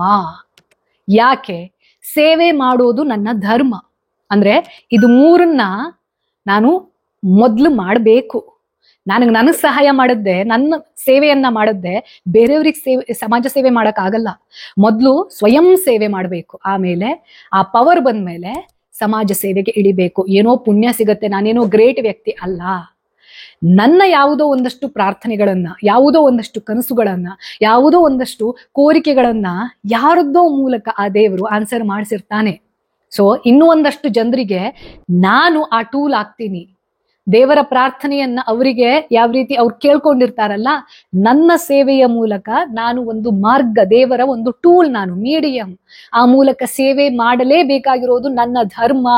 ನಾನು ಪುಣ್ಯ ಅಲ್ಲ, ನನ್ನ ಭಯಂಕರ ಒಳ್ಳೆತನ ಅಲ್ಲ, ಅಥವಾ ನಾನೇನೋ ಭಯಂಕರ ದೊಡ್ಡ ವ್ಯಕ್ತಿ, nothing. I am here for that reason. ನಾನು ಇರ್ಲಿಲ್ಲ ಅಂತಂದ್ರೆ ಆ ಟೂಲ್ ಮತ್ಯಾರೋ ಮಾಡ್ಕೊಳ್ತಾನೆ ಭಗವಂತ. ಅದಕ್ಕೆ ಅವನನ್ನ ಸರ್ವಶಕ್ತ ಅಂತ ಹೇಳೋದು. ನನಗ್ ಆ ತಾಕತ್ತಿದೆ ಅಂತಂದ್ರೆ ನನ್ನ ಮೂಲಕ ಅದನ್ನ ದೇವರು ಅಚೀವ್ ಮಾಡಕ್ಕಾಗತ್ತೆ ಅಥವಾ ನನ್ನನ್ನ ಟೂಲ್ ಮಾಡ್ಕೊಂಡ್ರೆ ಆಗತ್ತೆ ಅಂತಂದ್ರೆ I should be grateful and ready. ಹೆಂಗೆ? ಈ ಮೂಲಕ. ಹಾಗಾಗಿ ಕೇವಲ ಬ್ರಾಹ್ಮಣ ಅಲ್ಲ ನಾನು, ಬ್ರಾಹ್ಮಣ, ಕ್ಷತ್ರಿಯ, ವೈಶ್ಯ, ಶೂದ್ರ. ಹಾಗೆ ಯಾರಿಗೆಲ್ಲ ನಾನು ಅವತ್ತೇ ಹೇಳಿದೆ, ನೀವು ಬ್ರಾಹ್ಮಣ ಅನ್ನೋ ಕಾರಣಕ್ಕೋಸ್ಕರ ಒಂದು ಸಮಯದಲ್ಲಿ, ಒಂದು ಕಾಲಘಟ್ಟದಲ್ಲಿ ಈ ಸಪ್ರೇಷನ್ಗೆ ಕಾರಣ ಆಗಿದ್ದಂತಹ ಕೆಲವೊಂದಷ್ಟು ಸೆಲ್ಫ್ ಕ್ಲೇಮ್ಡ್ ಬ್ರಾಹ್ಮಣರಿಂದ ಈಗಿರುವಂತಹ ಬ್ರಾಹ್ಮಣರನ್ನ ಬೈತೀರಾ, ಅವರಿಗೆ ಕೆಟ್ಟ ಶಬ್ದದಲ್ಲಿ ಮಾತಾಡ್ತೀರಾ ಅಂತಂದ್ರೆ ಯು ವಿಲ್ ಪೇ ಯುವರ್ ಕರ್ಮ. ಹಾಗೆ ಅಂಥವ್ರನ್ನ ಟಾಲರೇಟ್ ಮಾಡುವಂತಹ ಟಾಲರೆನ್ಸ್ ಕೂಡ ನನ್ಗಿರ್ಬೇಕು ಅಂತ ಇಲ್ಲ. ಇದನ್ನ ಒಂದನ್ನ ಅರ್ಥ ಮಾಡ್ಕೊಳ್ಬೇಕಾಯ್ತಾ? ನಾನು ಪದೇ ಪದೇ ನಾನು ಇನ್ಸ್ಟಾಗ್ರಾಮ್ ನಲ್ಲಿ ಹೇಳ್ತಾ ಇರ್ತೀನಿ, ಸ್ಪಿರಿಚುಯಾಲಿಟಿ ಅಂತಂದ್ರೆ ಅಥವಾ ಟಾಲರೆನ್ಸ್ ಅಂತಂದ್ರೆ ಎಲ್ಲ ಎನರ್ಜಿನ ಟಾಲರೇಟ್ ಮಾಡ್ಬೇಕು. ಈ ದಾರಿ ಮೇಲೆ ಹೋಗೋರು ಬಾಯಿ ಬಂದಂಗ್ ಮಾತಾಡಿದ್ರು ನಾನ್ ಮಾತ್ರ ಬುದ್ಧನ್ ತರ ಇರ್ಬೇಕು, ಶಾಂತವಾಗಿ ಇದ್ಬಿಡ್ಬೇಕು ಅಲ್ಲ. ಸಾಮ್ ದಾಮ್ ದಂಡ್ ಭೇದ್. ಯಾರಿಗೆ ಹೆಂಗ್ ಮಾತಾಡ್ಬೇಕು ಅನ್ನೋ ಕಲಿಯುವಂತಹ ಉದ್ದೇಶನೇ ಇಲ್ಲ ಅಂತಂದ್ರೆ ಅಂಥವರನ್ನ ಆ ಆಕ್ಸೆಸ್ ಕೊಡುವಂತಹ ಅವಶ್ಯಕತೆನೇ ಇಲ್ಲ. ಆ ನೋ ಭದ್ರಾಣಿ ಕೃತವೋ ಸರ್ವಂತು. ನನ್ನ ಉದ್ದೇಶನೇ ಒಳ್ಳೇದ್ ಮಾತ್ರ ಬರಬೇಕು, ಒಳ್ಳೆ ವೇವ್ ಲೆಂತ್ ಮಾತ್ರ ಬರಬೇಕು, ಇದು ನನ್ನ ಇಂಟೆನ್ಷನ್. ಹಾಗಂತ ನನ್ನ ಜೀವನ ಪೂರ್ತಿ ಇದೇ ಆಗುತ್ತೆ ಅನ್ನೋ ಭ್ರಮೆಯಲ್ಲಿಲ್ಲ ನಾನು.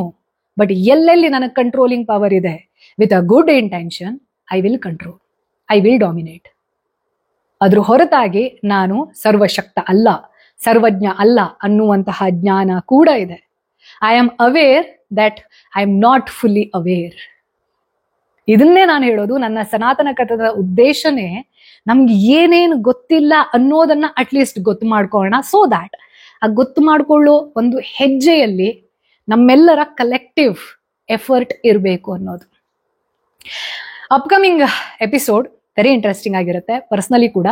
ಅಂಡ್ ಅಗೇನ್ ಅದು ಬಹಳಷ್ಟು ಜನರಿಗೆ ಏನಿವಳು ಇದನ್ನೆಲ್ಲ ಹೇಳ್ತಾಳೆ, ನಾವು ಆಗ್ಲೇ ಹೇಳಿದ್ವಿ ಇದನ್ನೆಲ್ಲ ಮಾತಾಡಬಾರ್ದು ಅಂತ, ಜಾತಿ ವ್ಯವಸ್ಥೆ ಬಗ್ಗೆ ಮಾತಾಡಬಾರ್ದು, ಎಷ್ಟೋ ಶತಮಾನದಿಂದ ಆಗೋಗಿರೋದು, ಇವಾಗ ಮಾತಾಡಿ ಏನ್ ಪ್ರಯೋಜನ? ಇವಾಗ ಮಾತಾಡಿ ಪ್ರಯೋಜನ ಇದೆ ಅನ್ನೋ ಕಾರಣಕ್ಕೋಸ್ಕರನೇ ನಾನು ಮಾತಾಡ್ತಾ ಇರೋದು. ನಮ್ಮ ಹಿಂದಿನ ಜನರೇಷನ್ ಯಾರಿತ್ತು ಅವ್ರು ಮಾತಾಡಿದ್ರೆ ಬಹುಶಃ ನಾವಿವತ್ತು ಸ್ವಲ್ಪ ರಿಪೇರಿ ಆಗಿ ಇರ್ತಿದ್ವಿ. ಆ ಜನರೇಷನ್ಗೆ ಪಾಪ ಈ ಸ್ವಾತಂತ್ರ್ಯ ನಂತರದಲ್ಲಿ ಸರ್ವೈವಲ್ ಅನ್ನೋದು ವೆರಿ ಬೇಸಿಕ್ ಇನ್ಸ್ಟಿಂಕ್ಟ್ ಆಗಿತ್ತು. ಮತ್ತೊಂದನ್ನ ಅರ್ಥ ಮಾಡ್ಕೊಳ್ಬೇಕು ನಾವೆಲ್ಲರೂ ಕೂಡ, ಆಯ್ತಾ? ಹೀಗಿರ್ಬೇಕು ಹಾಗಿರ್ಬೇಕು ಅನ್ನುವಂತಹ ಸತ್ಯಯುಗದ ಮೈಂಡ್ ಸೆಟ್ ಅನ್ನ, ಯುಟೋಪಿಯನ್ ಮೈಂಡ್ ಸೆಟ್ ಅಂತ ಏನ್ ಹೇಳ್ತೀವಲ್ವಾ, ಕರೆಕ್ಟ್ ಅದು. ಬಟ್ ಅದು ಪ್ರಾಕ್ಟಿಕಲ್ ಲೈಫಲ್ಲಿ ಸಾಧ್ಯ ಇದೆಯಾ ಅನ್ನೋದನ್ನ ಅರ್ಥ ಮಾಡ್ಕೊಂಡ್ರೆ what is practicality, what is reality and how I can align my self. ನಾನು ಪ್ರಪಂಚನ ಸರಿ ಮಾಡಕ್ ಸಾಧ್ಯ ಇಲ್ಲ, ನಾನ್ ಸರಿ ಆಗ್ಬಹುದು. ನನ್ನಂತಹ ಇನ್ನೊಂದು 10 ಜನ ಸರಿ ಆದ್ರೆ, 200 ಜನ ಸರಿ ಆದ್ರೆ 1% ಪ್ರಪಂಚ ಚೇಂಜ್ ಆಗತ್ತೆ. Every big change starts with 1 step. So next ವೀಕ್ನ ಎಪಿಸೋಡ್ ಅನ್ನೋದು ಇನ್ನ ಇಂಟ್ರೆಸ್ಟಿಂಗ್ ಇರತ್ತೆ. ಯಾಕೆ ಅಂತಂದ್ರೆ ನಾನು ಈಗಾಗಲೇ ಒಂದು ಎಪಿಸೋಡ್ ಮಾಡಿದ್ದೆ, ಆಯ್ತಾ? ಈ ನಮ್ಮ ಕನ್ನಡ ಅನ್ನೋದು, ಆ ಭಾಷೆ ಅನ್ನೋಂಥದ್ದು ಕೇವಲ ಒಂದು ಲ್ಯಾಂಗ್ವೇಜ್ ಅಲ್ಲ, ಅದು ಒಂದು ಸಂಸ್ಕೃತಿ ಅನ್ನೋದನ್ನ ಯಾರ್ಯಾರೆಲ್ಲ ಈ ಕನ್ನಡದ ಮೇಲೆ ಪೊಲಿಟಿಕ್ಸ್ ಮಾಡ್ತಾರಲ್ಲ, ಹಂಗೆ ಹ ಮತ್ತೆ ಅ ಮಧ್ಯ ಏನು ಗೊತ್ತಿಲ್ಲದೆ ಓರಾಟ ಮಾಡ್ತೀವಿ ನಾವು ಅಂತ ಹೇಳ್ಬಿಟ್ಟು ಪೊಲಿಟಿಕಲ್ ಮೈಲೇಜ್ ಅನ್ನ ತಗೊಳ್ತಿರಲ್ಲ, ಅವ್ರು ಯಾರು ಕೂಡ ಆ ವಿಡಿಯೋವನ್ನ ಫಾರ್ವರ್ಡೇ ಮಾಡ್ಲಿಲ್ಲ. ಇದು ಹೇಳೋದು, ಯಾವಾಗ ನಾವು ಸೆನ್ಸಿಬಲ್ ಟಾಕ್ ಅನ್ನ ಮಾಡ್ತೀವಿ, people are not interested. Controversy ಮಾತಾಡಿದ ತಕ್ಷಣ ಅಥವಾ ಇವ್ರನ್ನ ಹೆಂಗ್ ತುಳಿಲಿ, ಇವ್ರಿಗೆ ಹೆಂಗ್ ನಾನು ಕೌಂಟರ್ ಕೊಡ್ಲಿ, ಈ ಮೈಂಡ್ ಸೆಟ್ ಬದಲಾಗಬೇಕು.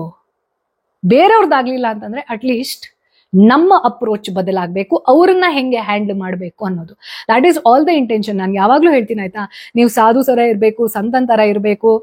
ಅಂಗುಲಿ ಮಾಲಂಗೆ ನೀವು ಅವನ್ ಏನ್ ಇನಿಷಿಯಲ್ ಸ್ಟೇಜ್ ಇರತ್ತೆ, ಎಲ್ರೂ ಬುದ್ಧನ ಲೆವೆಲ್ನ ಆರವನ್ನ ಹೊಂದಿರೋದಿಲ್ಲ. ಬುದ್ಧ ಆಗಕ್ಕೆ ಎಷ್ಟು ವರ್ಷ ಬೇಕಾಯ್ತು. ಅವನಿಗೆ ಸೆಲ್ಫ್ ರಿಯಲೈಸೇಷನ್ ಆಗ್ಬೇಕೆ, ಆ ಎಕ್ಸ್ಪೀರಿಯನ್ಸ್ ಅನ್ನೋದನ್ನ ಗಳಿಸ್ಕೊಳಕ್ಕೆ ಅವನ್ ಪೇನ್ ಏನಿತ್ತಲ್ಲ, ಆ ಪೇನ್ ನ ನೋಡಿದ್ಮೇಲೆ, ಸಫರಿಂಗ್ ಅನ್ನ ನೋಡಿದ್ಮೇಲೆ ಅವನಿಗೆ ರಿಯಲೈಸೇಷನ್ ಕಡೆ ಹೋಗ್ಬೇಕು ಅಂತ ಅನಿಸಿದ್ದು. ಅಂಡ್ ಯಾವಾಗ ನಮ್ಮ ಬೇಸಿಕ್ ನೀಡ್ಸ್ ಅನ್ನೋದಿರತ್ತಲ್ವಾ, 3 ಹೊತ್ತಿನ ಊಟನೇ ಇಲ್ಲ ಅಂತಂದ್ರೆ ಅಲ್ಲಿ ಹೋಗ್ಬಿಟ್ಟು ನೀವು ದೇಶ, ಧರ್ಮ, ಸ್ಪಿರಿಚುಯಾಲಿಟಿ, ಮತ್ತೊಂದು ಇದ್ಯಾವುದು ಮಾತಾಡಿ ಪ್ರಯೋಜನ ಇಲ್ಲ. ಅವರ ಉದ್ದೇಶನೇ, ಆ ಬದುಕಿಗೆ ಅರ್ಥನೇ 3 ಹೊತ್ತಿನ ಊಟ.